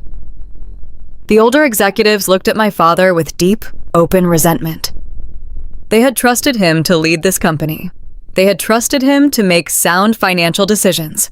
Instead, they were watching their life investments burn to ashes because Richard Miller prioritized funding his golden child's country club lifestyle over the survival of the business. My father opened his mouth to offer a defense, but there was nothing left to say. He looked at me, his eyes filled with a desperate, pleading panic. He was silently begging me to save him. He was begging the daughter he had just thrown away to fix the disaster he had created. I simply looked back at him with total emotional detachment.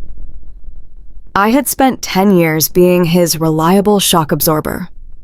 I had spent my entire adult life fixing his mistakes and carrying the heavy burdens he refused to shoulder. But the loyal, desperate girl who would have rushed to save him was gone forever. I was completely empty of sympathy. I sat quietly in my chair and watched the absolute chaos unfold around him. The empire he had used to control me was finally collapsing, and I was the one holding the only key to the emergency exit. I watched the realization of utter ruin wash over the board members. Thomas Graham took off his glasses and rubbed his eyes with trembling fingers. He muttered under his breath that the banks would instantly freeze our credit lines the moment the first major client filed a breach of contract lawsuit. He said that once the word got out that our routing software was dead, the entire logistics industry would circle us like vultures, waiting to pick our accounts clean. Another board member, a quiet man named David, who had known me since I was a teenager, turned his angry gaze toward my father. David asked Richard how he could possibly be so incredibly foolish. David pointed out that I had been the sole pillar holding up the operations department for years. He demanded to know why Richard would ever dream of forcing a 60% pay cut on the one executive who actually understood the fundamental mechanics of the daily deliveries. My father shrank under the intense scrutiny of his peers. He looked like a cornered animal.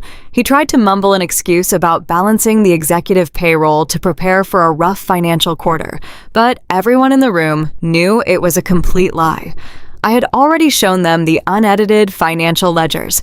I had already exposed Trent's massive embezzlement and my father's desperate attempt to cover it up by sacrificing my salary and the jobs of innocent warehouse workers. Vivian Hayes leaned back in her chair and leveled a chilling glare at Trent.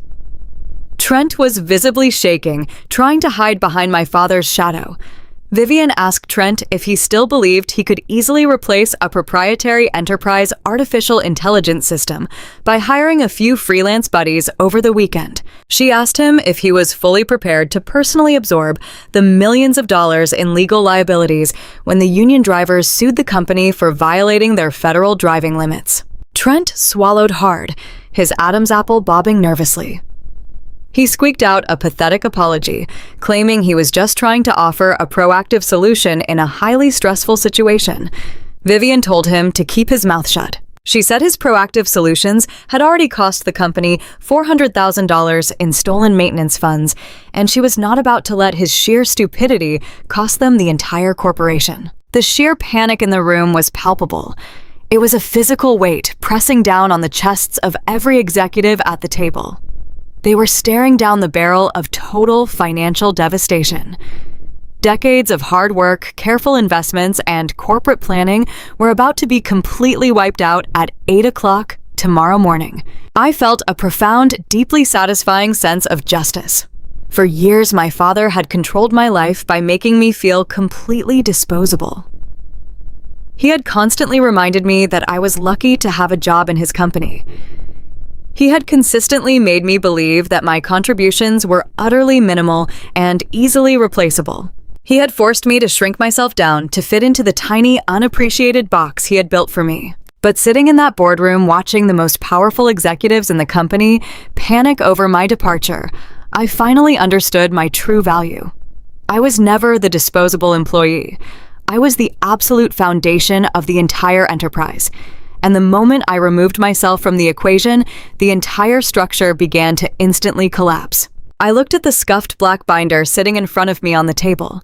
It held the real numbers, the real truth, and the heavy, undeniable proof of my dedication. I had given this company everything I had, but I would not give them another single drop of my energy until they met my absolute terms. I sat in perfect silence, waiting for the inevitable moment when they would realize that begging my father for an explanation was completely useless. I waited for the moment they would finally turn to the only person in the room who held the actual power to stop the impending disaster. I held all the cards, and I was perfectly content to watch them sweat until they were ready to surrender. The boardroom was so completely silent that I could hear the faint sound of the rain hitting the thick glass windows overlooking the city. Vivian Hayes sat perfectly still at the head of the long mahogany table. Her sharp eyes were locked entirely on my father. The sheer gravity of the situation had finally crushed the arrogant bluster right out of him. My father looked at the faces of the senior executives around the table and realized that his intimidation tactics were completely useless. The loud, aggressive corporate tyrant who had just threatened to have me thrown out of the building by security was gone.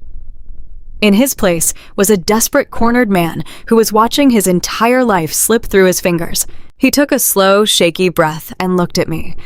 His shoulders slumped heavily, and his face softened into an expression of deep, manufactured sorrow. It was a look I had not seen since I was a little girl. It was the face of a loving, caring father, but I knew deep down it was just another mask. He walked slowly around the edge of the heavy table. His expensive leather shoes barely made a sound on the thick carpet. He stopped a few feet away from my chair and looked down at me with tears welling in his eyes. He reached out with a trembling hand and gently placed it on the arm of my leather chair. He called me his sweet girl. His voice was thick with fake emotion. He said he knew he had made some terrible mistakes over the past few weeks. He tried to tell me that the immense pressure of running a $50 million logistics company had completely clouded his judgment and made him lose sight of what truly mattered in this world. He lowered his voice, making it sound incredibly fragile and vulnerable. He told me that family was the most important thing we had, and that we were all we had left. I sat there and stared at his hand resting on my chair. I felt a wave of absolute disgust wash over my entire body. I watched as he shifted his strategy from corporate threats to deep emotional manipulation. He knew that the business logic had completely failed him, so he was pivoting to the one thing he thought would always control me. He brought up my mother. My mother had passed away when I was 19 years old. She was a kind, gentle woman who had always tried to keep the peace in our chaotic house. My father knew exactly how much I missed her, and he was perfectly willing to weaponize her memory to save his own skin. He looked deep into my eyes and let a single tear roll down his cheek. He said my mother would be absolutely heartbroken to see us fighting like this in front of strangers. He said she had raised us to be good Christians, to forgive those who wrong us, and to turn the other cheek when we are hurt. He begged me to find it in my heart to forgive him for being a foolish old man. Then he turned his attention to the real reason he was begging. He said that if I shut down the artificial intelligence routing software, tomorrow morning, I would not just be hurting him or the company. I would be destroying my younger sister. He pointed a shaking finger at Trent, who was still standing in the corner of the room, weeping quietly and wiping his face with a silk pocket square. My father cried out that Chloe was fragile and that she was currently pregnant with her second child. He said they needed financial security more than anything right now. He pleaded with me to think about the innocent baby. He raised his voice just enough to make sure the entire boardroom could hear his desperate plea. He said, "Sarah, you are destroying your sister's family. You cannot do this to your own blood." I listened to his words echo off the glass walls of the boardroom. A year ago, those exact words would have completely broken me. A year ago, I would have folded immediately. I would have apologized for causing a scene, I would have handed over the software license, and I would have gone right back to my cold office to fix all of their problems. I had spent my entire adult life desperately craving this exact kind of emotional validation from him. I had spent a decade making myself incredibly small, just hoping that one day he would look at me and tell me that I mattered. But looking at him now, I felt nothing but a profound, chilling clarity. I realized he was not crying because he loved me. He was crying because he had lost absolute control of my utility. He did not see me as a daughter. He saw me as a piece of company machinery that had suddenly stopped taking orders. I did not raise my voice. I did not shed a single tear. I simply leaned forward in my chair and looked him dead in the eye. I spoke with a quiet, unyielding certainty that seemed to freeze the very air in the room. I told him that he destroyed this family the moment he decided my worth was only equal to what I could sacrifice for Chloe. I told him that blood does not give him a free pass to exploit me. The words hit him like a physical blow.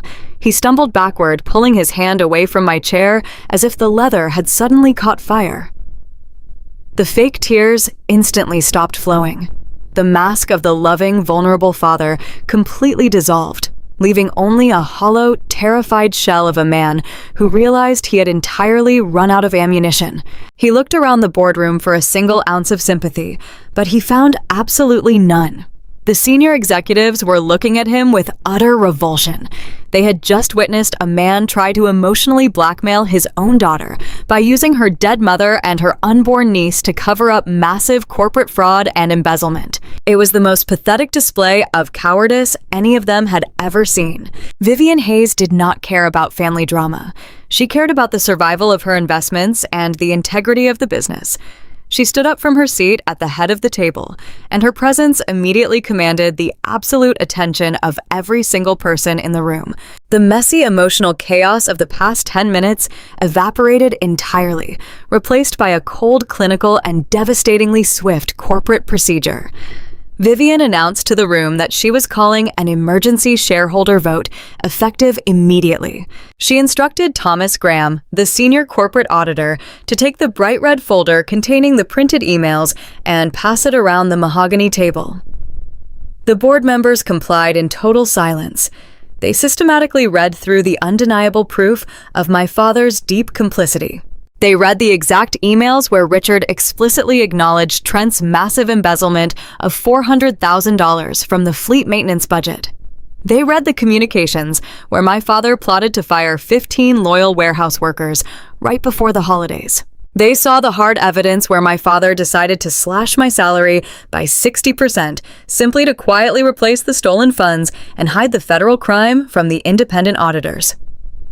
They looked at the country club receipts and the luxury vehicle lease documents that Trent had funded with money meant to keep our truck drivers safe on icy highways. The atmosphere in this boardroom was suffocatingly tense. There was no more yelling. There were no more fake tears or desperate pleas. There was only the quiet rustling of paper and the heavy, undeniable weight of irrefutable evidence. The board members were seasoned professionals who had spent their entire lives building and protecting corporate wealth. They understood exactly what my father had done. He had breached his fiduciary duty in the most severe way possible. He had risked the financial ruin of a $50 million logistics empire and the actual physical safety of 400 union drivers, simply to protect a lazy thief who happened to be married to his favorite child.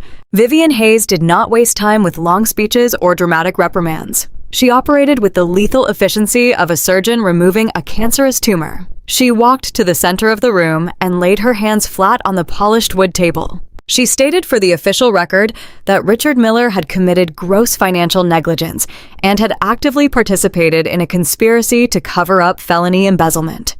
She stated that Trent Harrison had committed blatant corporate fraud by funneling company assets into a fake shell corporation for personal luxury expenses. Vivian looked around the table and proposed a formal motion. She moved for the immediate termination of Richard Miller as Chief Executive Officer of Miller Freight and Logistics with cause. She moved for the immediate termination of Trent Harrison as Director of Operations with cause. She further moved that the corporate legal counsel be explicitly instructed to hand all documentary evidence of Trent's embezzlement directly over to the federal authorities and the local police department before the end of the current business day. She asked the board if there was a second to the motion. Thomas Graham raised his hand without a single second of hesitation. The other board members murmured their absolute agreement. Vivian then called for the final vote. She asked all those in favor of the immediate terminations to raise their hands. I sat perfectly still and watched as every single hand around that long mahogany table went up into the air. There was no debate. There was no hesitation or lingering loyalty to the man who had founded the company. The decision was completely unanimous. The vote was over in less than 60 seconds. The swiftness of the corporate execution was breathtaking compared to the years of drawn-out emotional torture I had endured in my family home. My father sank down into a nearby chair, completely defeated. He stared blankly at the wall, unable to process the fact that his entire kingdom had just been legally stripped away from him in a matter of minutes. He had built his whole life around the illusion of power and prestige, and now he was leaving with absolutely nothing. Trent was still crying softly in the corner, shivering in his ruined custom suit, finally realizing that he was not just losing a job, but very likely going to federal prison. Vivian Hayes turned her sharp gaze back to me. The emergency vote had neutralized the immediate threat to the company leadership, but the core problem remained. The artificial intelligence routing software that operated the entire national fleet was still fully under my legal control, and I had just promised to turn it off at 8 o'clock tomorrow morning. The company was still completely blind without my technology. Vivian looked at me with a profound level of respect.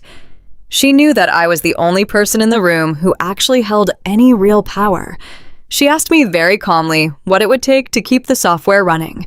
She asked me what my exact terms were to save the company from defaulting on the union contracts and plunging into immediate bankruptcy. I leaned back in my chair and looked at the faces of the people who were now waiting for my command.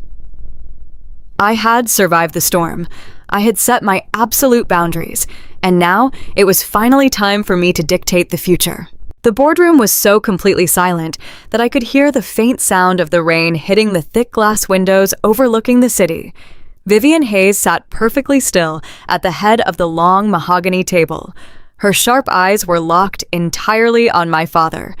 The sheer gravity of the situation had finally crushed the arrogant bluster right out of him.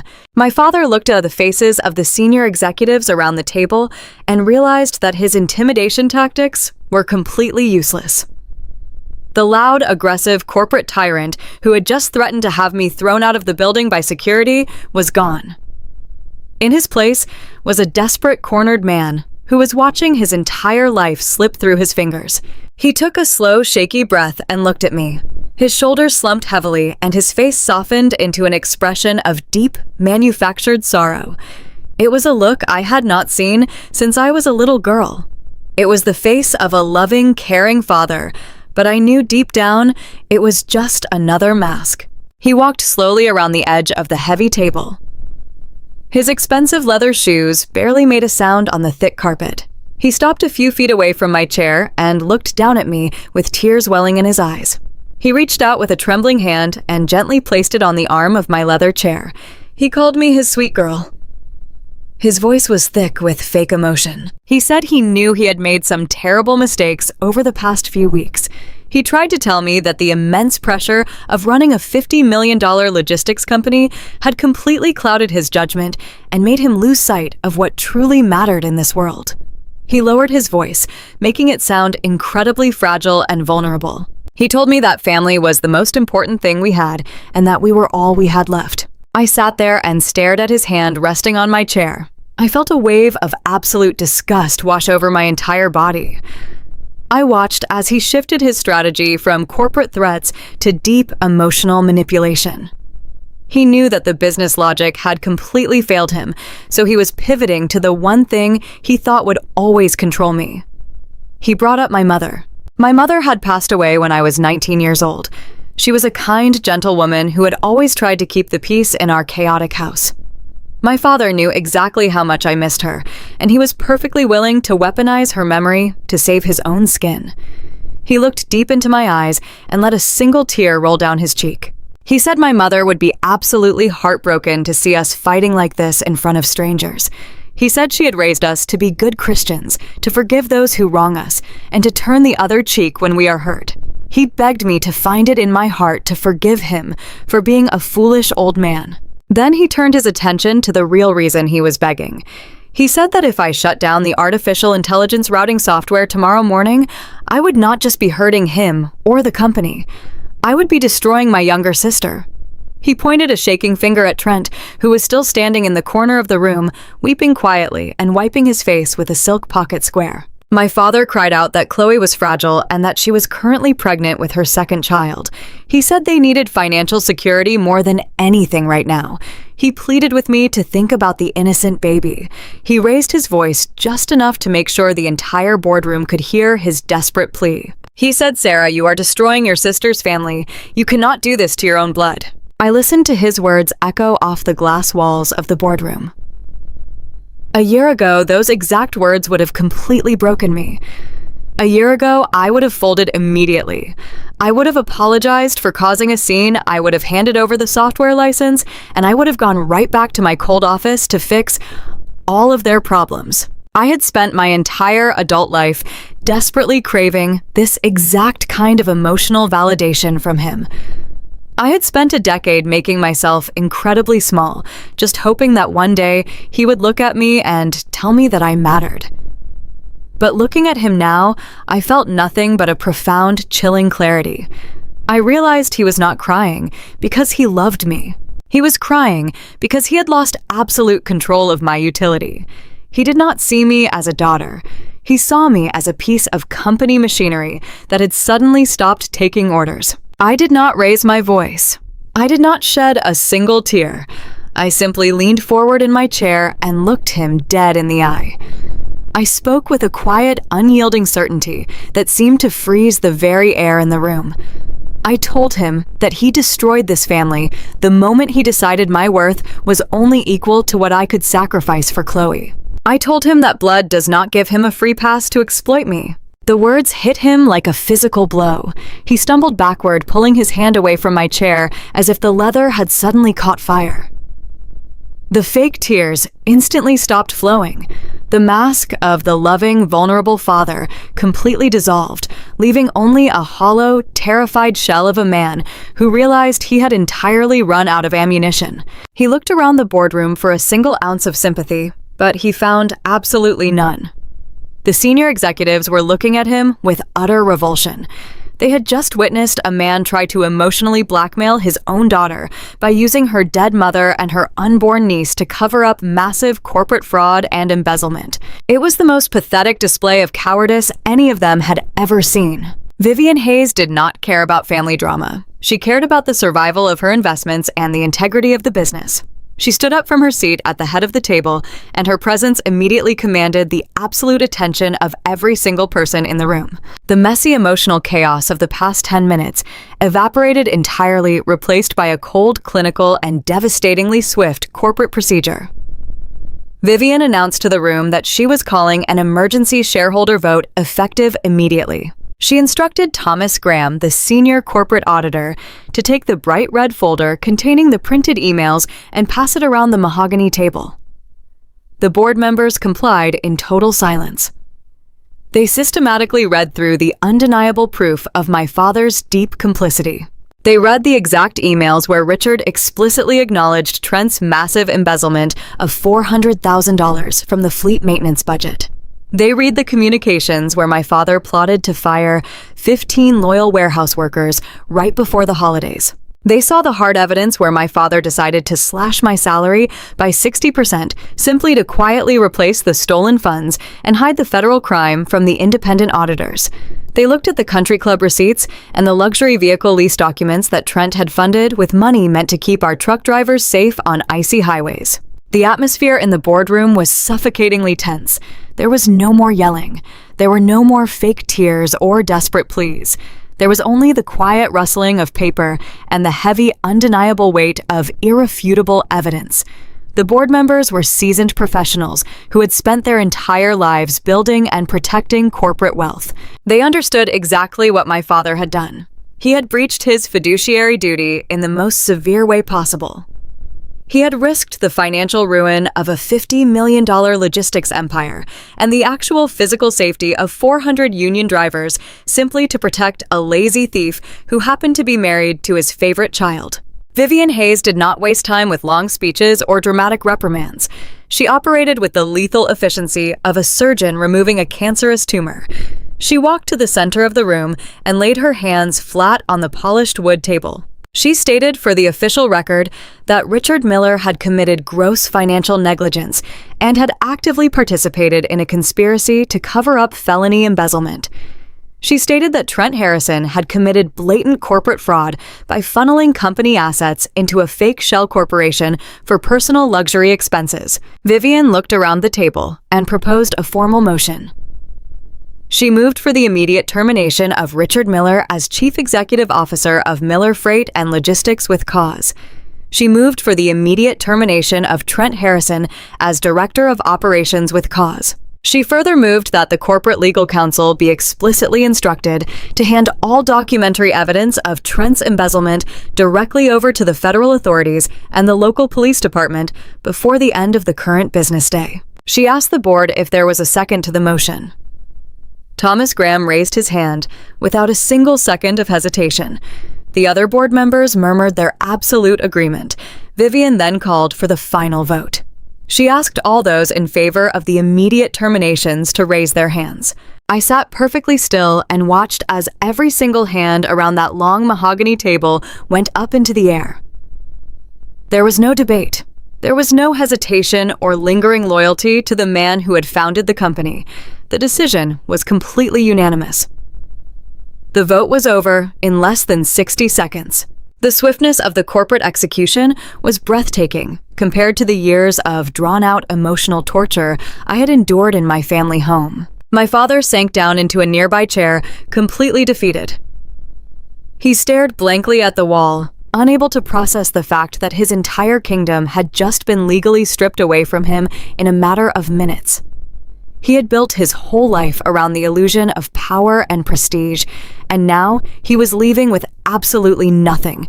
Trent was still crying softly in the corner, shivering in his ruined custom suit, finally realizing that he was not just losing a job, but very likely going to federal prison. Vivian Hayes turned her sharp gaze back to me. The emergency vote had neutralized the immediate threat to the company leadership, but the core problem remained. The artificial intelligence routing software that operated the entire national fleet was still fully under my legal control, and I had just promised to turn it off at 8 o'clock tomorrow morning. The company was still completely blind without my technology. Vivian looked at me with a profound level of respect. She knew that I was the only person in the room who actually held any real power. She asked me very calmly what it would take to keep the software running. She asked me what my exact terms were to save the company from defaulting on the union contracts and plunging into immediate bankruptcy. I leaned back in my chair and looked at the faces of the people who were now waiting for my command. I had survived the storm. I had set my absolute boundaries, and now it was finally time for me to dictate the future. The boardroom remained completely frozen in the wake of the unanimous vote. I sat at the center of the long mahogany table and watched the reality of the situation settle over the two men who had tried to destroy me. The sheer magnitude of their defeat was absolute. Vivian Hayes and the rest of the executive board had just legally stripped my father of his corporate empire and handed the keys directly to me. I took a slow, steady breath and let the feeling of profound liberation wash over my mind. For 10 years, I had lived under the heavy, suffocating shadow of Richard Miller. I had allowed him to dictate my worth and manipulate my loyalty. That era was permanently over. I reached across the polished wood and picked up the sleek silver conference phone. The plastic receiver felt incredibly light in my hand. I dialed the direct internal extension for the front desk security station. The line rang twice before Marcus answered. Marcus was the head of building security. He was a broad-shouldered former Marine who had always treated me with quiet respect because he knew I was the one who actually approved his department budget and authorized his overtime pay. I kept my voice perfectly level and devoid of any emotional inflection. I told Marcus to bring 3 of his best security guards up to the executive boardroom immediately. I instructed him to bring 4 large cardboard banking boxes. I told him we had a termination situation that required an immediate escorted exit from the premises. Trent Harrison let out a loud, pathetic gasp. The sound echoed off the thick glass walls of the boardroom. The polished, arrogant country club elite persona had completely dissolved. He was hyperventilating, his chest heaving under his expensive Italian suit. He took a staggering step toward me, his hands raised in a desperate, pleading gesture. He begged me to stop. He swore he would pay the money back. He whined about his pregnant wife and their massive mortgage. He pleaded with me to think about my sister Chloe. I did not blink. I simply looked at him with cold, absolute detachment. I told Trent that he should have thought about his pregnant wife before he decided to commit federal wire fraud and steal the safety funds meant to keep our truck drivers alive on the icy highways. My father did not beg. Richard Miller sat slumped in his heavy leather chair, staring blankly at his own trembling hands. The dark purple rage that had consumed him earlier that morning was entirely gone. His face was a sickly, ashen gray. He looked like a fragile, broken old man. He had traded a fiercely loyal daughter for a lazy criminal parasite, and he had just lost everything because of it. The heavy glass doors of the boardroom swung open. Marcus stepped into the room, followed by 3 uniformed security guards. They were carrying folded brown cardboard boxes under their arms. Marcus looked around the tense, silent room. His eyes darted from the grim faces of the board members to Trent's weeping form, and finally to my father, sitting defeated in his chair. Marcus looked at me, waiting for his official orders. I stood up from my chair and smoothed the front of my jacket. I spoke with the clear, undeniable authority of the newly appointed Chief Executive Officer. I told Marcus that the board of directors had officially terminated the employment of Richard Miller and Trent Harrison. I instructed the security team to escort both men to their respective offices. I told them to supervise the packing of their personal items and then immediately escort them out of the building. I explicitly ordered Marcus to confiscate their corporate cell phones, their company laptops, and their building access keys. Marcus gave a sharp professional nod. He gestured for his men to move forward. The guards approached my father and Trent. I picked up my scuffed black binder and walked out of the boardroom. I stood by the heavy glass doors and watched the scene unfold. It was an incredibly cinematic moment, but it was grounded in harsh, brutal reality. We walked down the long executive hallway. The administrative assistants and junior managers had noticed the commotion. They were standing outside their cubicles, watching in stunned silence. The entire floor had grown incredibly quiet. The only sound was the heavy thud of the security guard's boots on the carpet. We reached Trent's office first. It was a spacious room with a beautiful view of the Chicago skyline. He had only occupied it for a few weeks, but he had already filled the space with ridiculous, expensive decorations. There were framed photographs of his private country club golf scorecards and crystal awards he had clearly purchased for himself. Marcus unfolded a cardboard box and placed it on Trent's pristine glass desk. He told Trent he had 5 minutes to pack his personal belongings. Trent was shaking so violently he could barely use his hands. He grabbed a silver picture frame containing a photo of my sister Chloe and dropped it into the box. He reached for a heavy crystal paperweight. His sweaty fingers slipped. The crystal hit the edge of the glass desk and shattered into pieces on the floor. It was a perfect physical metaphor for his completely ruined life. He let out a loud, miserable sob. He tried to quickly slip his company-issued laptop into the bottom of the cardboard box. Marcus instantly stepped forward and grabbed Trent's wrist. Marcus firmly removed the laptop and placed it on a nearby cabinet. I stood in the doorway and watched Trent realize that he truly had absolutely nothing left. He could not even steal a computer. We moved down the hall to my father's corner office. The heavy mahogany doors were wide open. The dark wood paneling that had always felt so oppressive to me now just looked tired and outdated. My father walked slowly to his massive desk. He did not look at the security guards. He did not look at the employees whispering in the hallway. He moved with the stiff, mechanical motions of a man walking to his own execution. Marcus placed a second cardboard box on the desk. My father silently began to pack. He took a small framed photograph of my late mother. He packed his expensive gold pen set. He took a heavy brass clock that had been given to him when he first founded the company 30 years ago. He looked around the massive office, realizing that he was leaving behind his entire identity. He had built this empire to feed his own ego, and now he was being thrown out of it like a common trespasser. He picked up his cardboard box and turned to face the doorway. He looked directly into my eyes. His expression was a pathetic mixture of deep sorrow and lingering resentment. He opened his mouth as if he wanted to deliver one final lecture about family duty and legacy. He wanted to make me feel guilty for holding him accountable. I did not let him speak. I held his gaze and offered absolutely no comfort. I stood aside and silently pointed toward the main hallway. The walk to the primary elevator bank was the longest walk of their lives. It was the ultimate walk of shame.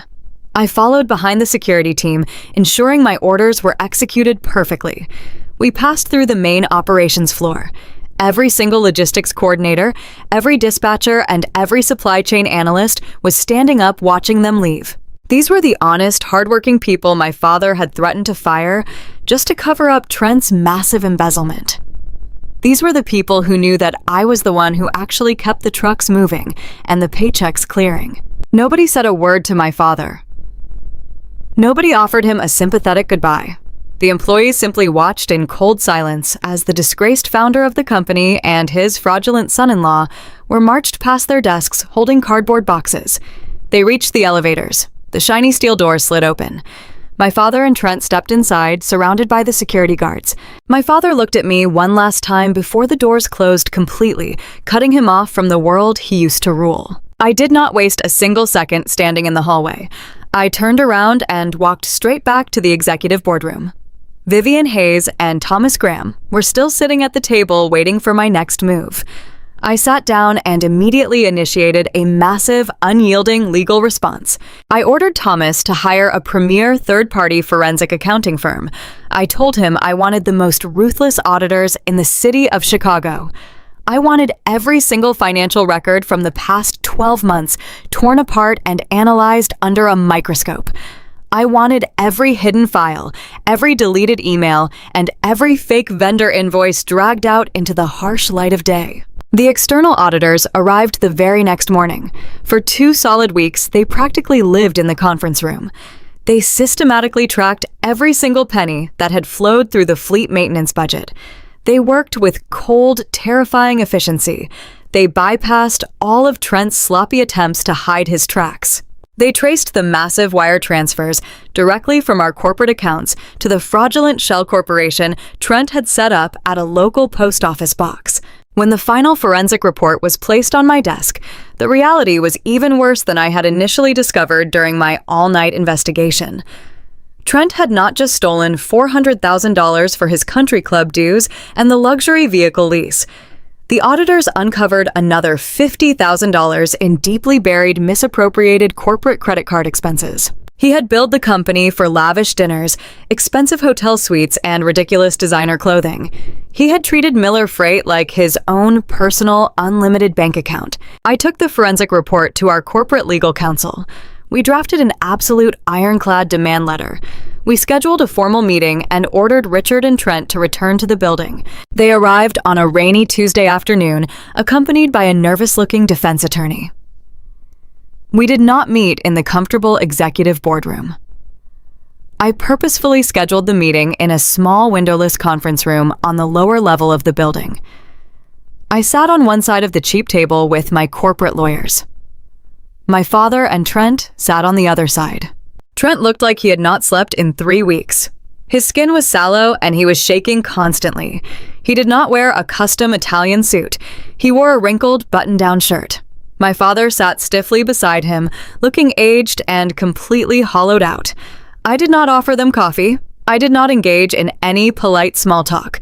I opened the thick forensic audit binder and pushed a copy of the demand letter across the table. I looked directly at Trent and delivered my absolute final verdict. I kept my voice perfectly flat and devoid of any human empathy.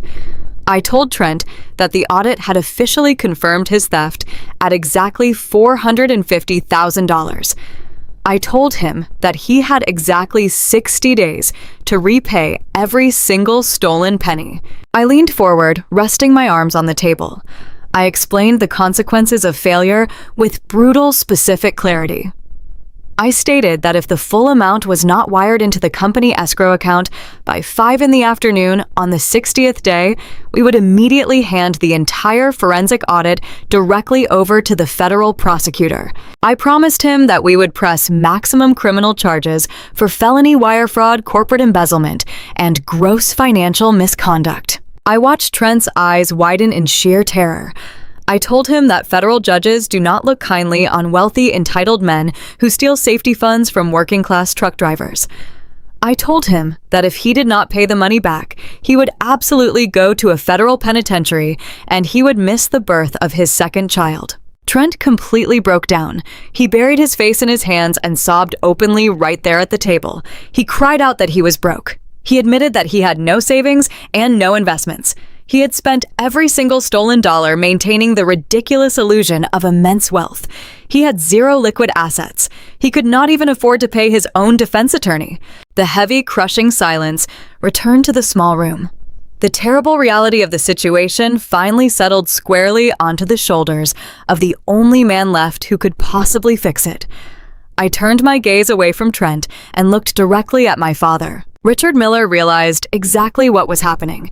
He realized the inescapable trap he had built for himself. He had spent his entire life hoarding wealth, protecting his assets, and using his money to manipulate his family. He had been perfectly willing to destroy my career and slash my salary just to quietly protect his golden child's lifestyle. Now the bill had come due in full. Because Trent was completely bankrupt, the absolute burden of saving him fell entirely on my father. To keep his worthless son-in-law out of federal prison and to protect his favorite daughter Chloe from a devastating public scandal, Richard had to produce $450,000 in cash within 60 days. My father did not have that kind of liquid cash sitting in a checking account. The vast majority of his wealth had been tied up in company stock, which he had completely forfeited when he was terminated for cause by the board of directors. I sat there and watched the horrifying realization dawn on his face. In order to save Trent, my father was going to have to forcefully liquidate his remaining personal assets. He was going to have to sell his massive, beautiful suburban mansion at a massive financial loss because he needed the cash immediately. He was going to have to empty his private retirement accounts and absorb the brutal early withdrawal penalties. He was going to have to sell his vintage car collection and drain his personal savings. The wealth he had prized above everything else, the money he had used to justify 10 years of cruel psychological manipulation, was going to be completely wiped out. He was going to be financially ruined just to clean up the disgusting mess created by the man he had chosen over me. My father looked at me, his eyes pleading for a mercy he had never once shown me. I stared back at him, feeling absolutely nothing but the cool, satisfying weight of total justice. I stood up from the table, leaving the demand letter sitting in front of them. I walked out of the room, knowing the company was finally safe and my toxic past was permanently behind me. It was a crisp Thursday morning, and I was sitting behind the massive mahogany desk in the corner executive office.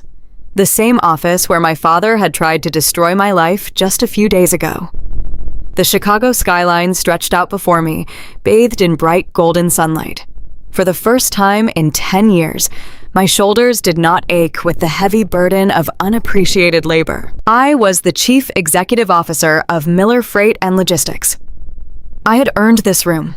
I had built the infrastructure that kept this company breathing, and as I took a sip of my black coffee, I felt a profound sense of peace. That peace did not last long. At exactly 9 a.m, a loud commotion erupted in the outer executive hallway. I heard the sharp voice of my new receptionist telling someone they could not go in there without an appointment.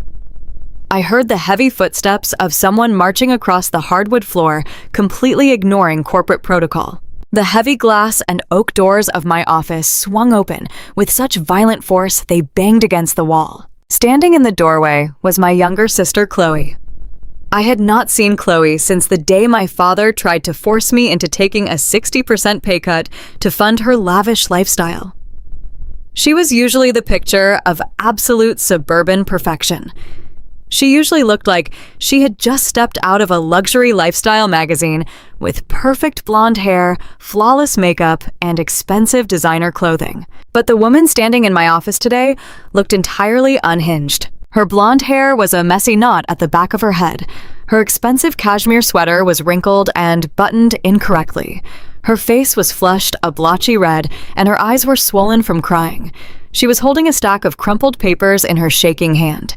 She did not look like the golden child of the Miller family anymore. She looked like a woman whose entire fake world had just collapsed directly on top of her. Marcus, the head of building security, appeared right behind her in the hallway. He looked at me with a serious expression, waiting for my command. He asked me if I wanted him to remove the unauthorized visitor from the executive suite. I looked at Chloe. She was breathing heavily, staring at me with a wild mixture of panic and intense hatred. I raised my hand and told Marcus that it was fine. I told him to give us a few minutes, but to stay right outside the door. Marcus nodded respectfully and pulled the heavy door shut behind him, leaving me entirely alone with my furious younger sister. Chloe did not waste a single second. She marched right up to my desk and threw the crumpled stack of papers directly at me. They scattered across the polished mahogany wood. I glanced down at them. They were bank notices, credit card statements, and a very official-looking foreclosure warning from a major national bank. She started screaming. Her voice was shrill and completely hysterical. She demanded to know what I had done to her husband. She yelled that she had gone to the premium organic grocery store that morning to buy food for her family, and her exclusive platinum credit card had been declined at the register. She said she was so humiliated, she had to leave a cart full of expensive items right there in front of her friends from the local country club. She kept pacing back and forth, waving her manicured hands in the air. She screamed that she called her bank in a total panic, and the bank manager told her that all of their joint accounts were completely frozen. Not just the credit cards, but the checking accounts, the savings accounts, and the investment portfolios. Everything was locked pending a massive fraud investigation. Then she pointed a shaking finger at the foreclosure notice sitting on my desk. She started sobbing violently. She cried out that Trent had completely lied to her. He had not paid the massive mortgage on their 5-bedroom luxury suburban home in over 4 months. The bank was threatening to seize the house by the end of the month. She said Trent was currently sitting on the floor of their empty living room, crying like a child and refusing to explain anything to her. Chloe slammed her hands flat on the edge of my desk and leaned forward. She glared at me with absolute toxic venom. She screamed that this was all my fault. She called me a jealous, vindictive monster. She said that just because I was a bitter, lonely woman with no husband and no children of my own, I had decided to intentionally ruin her perfect life. She yelled that I had manipulated the board of directors into firing Trent because I could not stand the fact that our father loved her more than he loved me. She actually ordered me to fix it. She demanded that I call the bank right now and clear up what she called a massive, ridiculous misunderstanding. She told me to wire $50,000 into her account immediately so she could pay the overdue mortgage and get her credit cards turned back on. She expected me to do exactly what I had always done for 10 years. She expected me to fall in line, open my wallet, and clean up the disastrous mess her husband had created. I sat perfectly still in my high-backed leather executive chair. I did not flinch. I did not raise my voice. I did not offer a single word of defense against her ridiculous, childish insults. I just looked at her. For 28 years, I had watched my parents hand Chloe the absolute world on a silver platter. I had watched her receive brand new cars, expensive vacations, and endless praise, while I sat in the background working myself to the bone just to earn a fraction of their respect. I had missed my own life experiences to cover her mistakes. I had sacrificed my youth to build the financial foundation that paid for her luxury. And looking at her right now, throwing a massive temper tantrum because she could not use her platinum credit card, I felt a profound, overwhelming sense of freedom. The invisible, heavy chains of family obligation that had choked me for a decade simply fell away. I felt absolutely no guilt. I felt absolutely no obligation. I was looking at a spoiled, entitled stranger who was finally facing the consequences of her own blind greed. I picked up the foreclosure notice from my desk and looked at it carefully. I placed it neatly to the side. I looked Chloe dead in the eye. I kept my voice incredibly low, perfectly steady, and completely devoid of any emotional warmth. I told her to stop screaming in my office. My voice was so cold and authoritative that it completely shocked her. Chloe snapped her mouth shut, her eyes going wide. She was not used to me speaking to her like an adult. She was used to the quiet, compliant sister who simply took the abuse and wrote the checks. I leaned forward, resting my arms on the exact desk my father used to use to intimidate me. I told Chloe the absolute, undeniable truth. I told her that I did not ruin her perfect life. I told her that her perfect life was a complete and utter illusion, built entirely on stolen money. I explained it to her, using small, simple words, so there could be absolutely no misunderstanding. I told her that her wonderful, successful husband was not a brilliant corporate executive. Trent was a common criminal. I told her that Trent had systematically embezzled $450,000 from the fleet maintenance budget of this company. Chloe opened her mouth to argue to defend the man who had lied to her, but I completely cut her off. I raised my hand and told her to listen to me very carefully. I told her that Trent had funneled company money meant to keep our truck drivers safe into a fake shell corporation. I told her he used that stolen cash to pay for her exclusive country club membership. He used it to pay for the massive monthly lease on her brand new shiny Porsche SUV. He used it to fund their luxury lifestyle because he was too lazy and too incompetent to actually earn a real paycheck. Chloe started shaking her head frantically. She backed away from my desk, her hands covering her mouth. She tried to deny it. She whispered that Trent would never do something like that, and that our father would never have allowed it to happen. I told her that our father was exactly the reason she was standing here bankrupt and facing foreclosure. I told her that Richard knew about the theft, and instead of punishing Trent, he tried to forcefully slash my salary by 60% to cover the missing cash. He fired 15 innocent warehouse workers right before the holidays to protect her fake, perfect life. I told her that the board of directors had fired them both for gross financial negligence and severe corporate fraud. I watched the devastating reality finally crash down on her. The walls of her comfortable, protected bubble were completely shattering. She realized that the money was never coming back. The prestige was permanently gone. Her father could not save her anymore because her father had lost his entire empire trying to save her criminal husband. She looked at me with tears pouring down her flushed face. The toxic anger was entirely gone, replaced by sheer, desperate panic. She realized I was the only person left in the world with any actual power or money. She took a step back toward my desk, and her voice dropped to a pathetic, pleading whimper. She called me her big sister. She begged me to help her.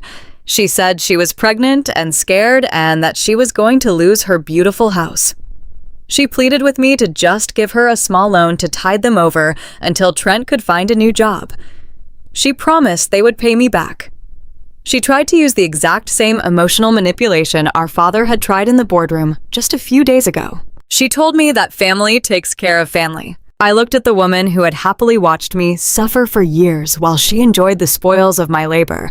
I remembered her sitting in my father's office, silently approving, while they tried to steal my career to fund her mortgage. I remained perfectly calm. I did not show an ounce of sympathy. I told Chloe that the bank was taking her house because she and her husband had lived drastically beyond their means on stolen capital. I told her that I was no longer funding her endless delusions. I stated very clearly that I would not give her a single dollar of my hard-earned money to bail out a man who tried to destroy my life. I looked at her completely broken face and delivered the final, absolute reality check. I told her it was time for Trent to wake up, grow up, and get a real job. I told her that they were going to have to sell the Porsche, cancel the country club membership, and learn how to live like normal, responsible adults. I told her the gravy train was permanently derailed and the free ride was entirely over. Chloe let out a loud, tragic wail. She covered her face with her hands, sobbing uncontrollably. She realized that her tears had absolutely no effect on me anymore. The ultimate weapon of the golden child was completely useless. I reached across my desk and pressed the button on my intercom system. I spoke clearly into the speaker. I told Marcus that the visitor was finished with her meeting and was ready to leave the building. I looked back at Chloe. I told her she had exactly 10 seconds to turn around and walk out of my office on her own 2 feet. I promised her that if she did not leave immediately, building security would escort her out for criminal trespassing, and I would formally ban her from ever setting foot on Miller Freight property again. She lowered her hands and looked at me. She saw the cold, unyielding determination in my eyes. She saw the chief executive officer of a $50 million company who was completely done being the family victim. Chloe did not say another word. She turned around, her shoulders slumped in total defeat. She walked slowly toward the heavy oak doors, her expensive shoes dragging heavily on the carpet. She looked small, pathetic, and completely broken. She walked out into the executive hallway, and Marcus silently closed the massive doors behind her. The loud click of the door latch echoing in the quiet office was the most beautiful sound I had ever heard. I sat back in my leather chair and looked out the window at the bright morning sun shining over Chicago. I took another slow, peaceful sip of my black coffee. The toxic weight of my family was finally completely gone. My life was entirely my own, and the future was wide open. 6 months have passed since the day I walked out of that windowless conference room and left my father and his golden son-in-law to face the brutal consequences of their own actions. Time has a strange way of moving when you are no longer carrying the crushing weight of someone else's unrealistic expectations. When I look back at the woman I was a year ago, sitting in a cold dispatch center at 3 a.m, desperately trying to earn the love of a man who only saw me as a utility, I barely recognize her. Today, I sit in the corner executive office of Miller Freight and Logistics, but the office feels entirely different now. I had the oppressive dark mahogany wall panels torn down. I replaced them with bright clean glass and open light. The physical transformation of the space matches the total operational transformation of the company. Under my direct leadership as the new chief executive officer, the company has not just survived the crisis my father created. We have absolutely thrived. The proprietary artificial intelligence routing software that my father once dismissed as useless tech garbage is now fully integrated into every single aspect of our national supply chain. We no longer rely on exhausted dispatchers working manual schedules. The software predicts weather patterns, avoids major traffic collisions, and ensures every single truck on the road is running at maximum fuel efficiency, while strictly adhering to federal safety guidelines and our new union contracts. Because of this massive technological advantage, our delivery times have become the fastest and most reliable in the entire Midwest region. Within the first 4 months of my tenure, we secured 2 massive new national accounts that my father had been trying and failing to land for over a decade. Our overall profitability is up by a staggering 30%. The board of directors, including Vivian Hayes, could not be happier with the returns on their investment. Vivian and I meet for coffee once a month, not as an intimidating investor and a desperate employee, but as true corporate equals who respect each other's vision and dedication. But the most important change I made had nothing to do with software or profit margins. The very first executive order I signed the morning I officially took control of the company was to immediately rehire the 15 loyal warehouse workers my father had so callously fired. I personally called John, the lead forklift operator, whose daughter was battling leukemia. I offered him his job back with a substantial raise and full premium health benefits.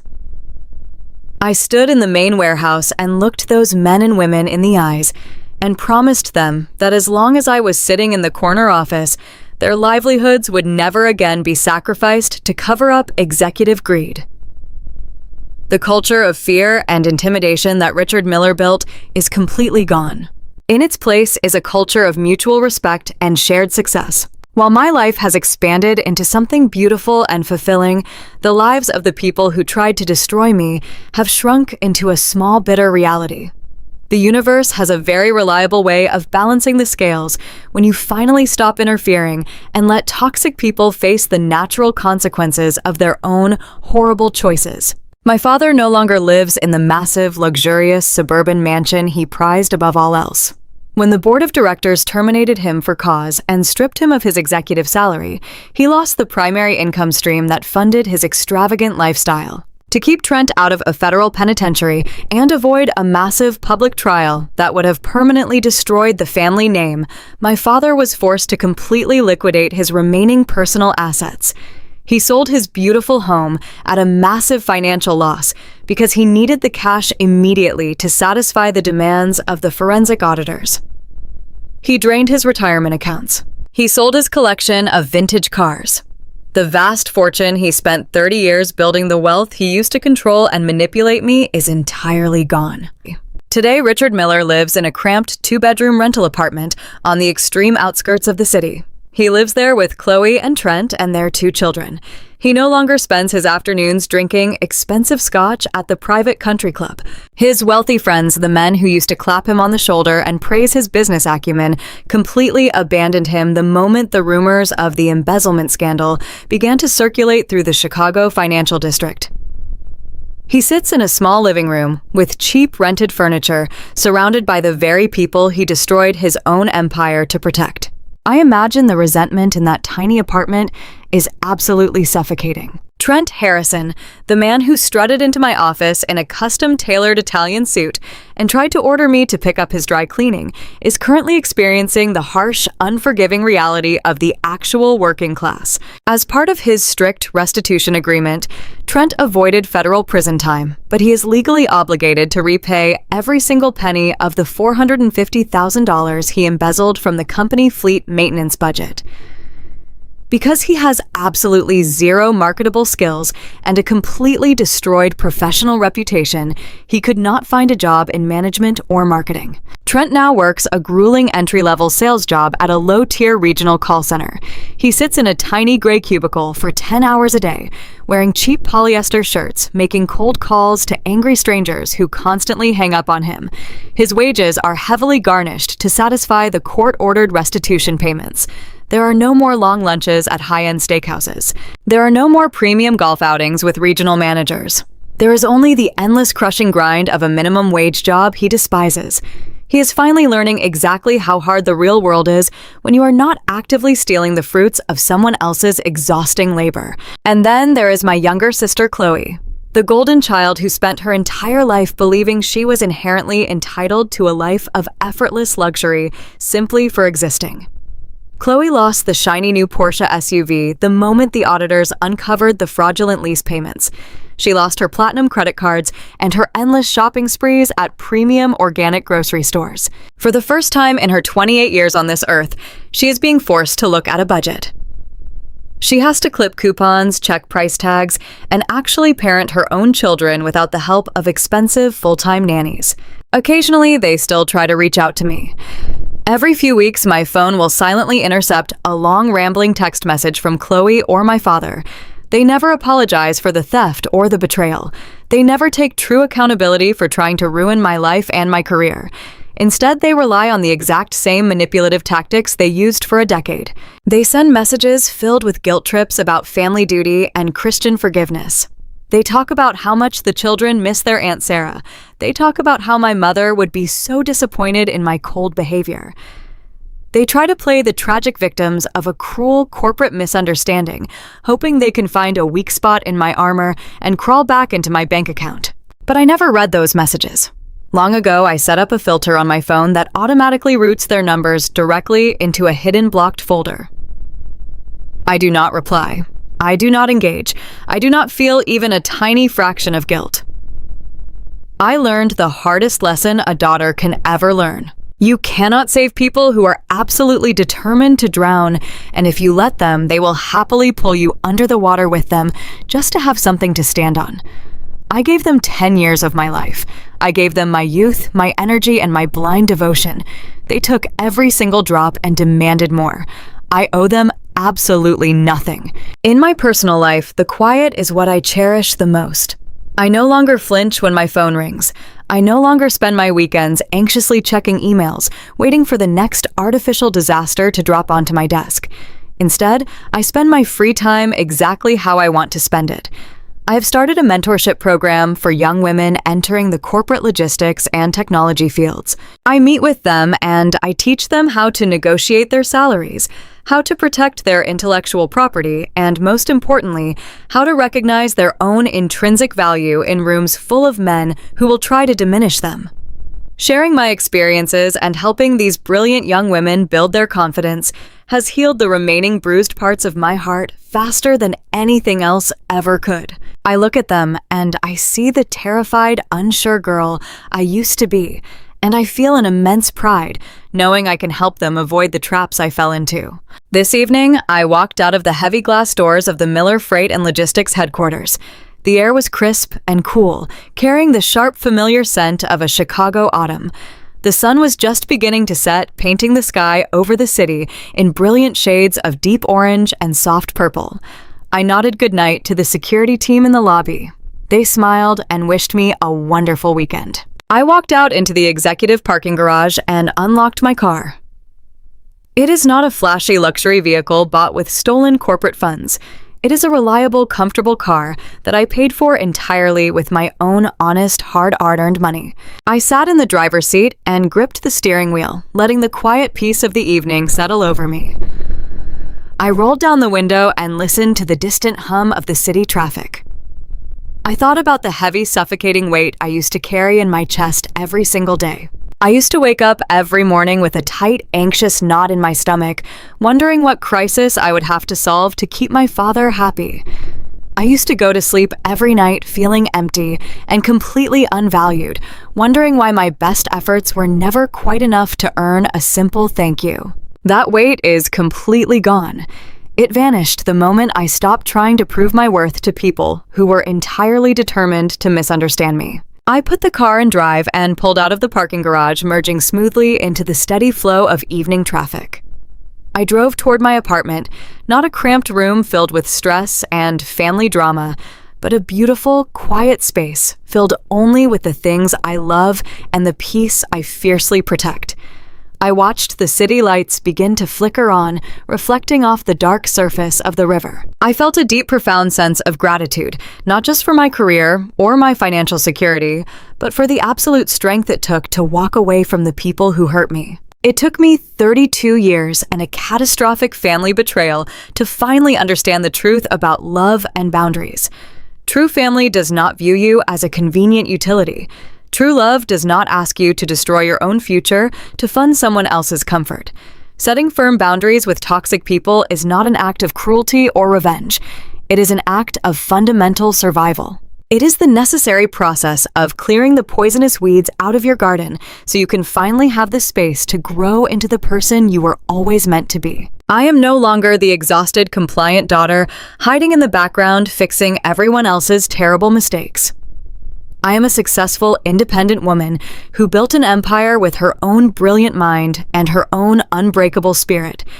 I am finally completely free. You never have to prove your worth to people who are determined to misunderstand you.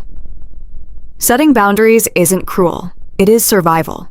If you have ever had to walk away from toxic family members to save yourself, I want to hear your story.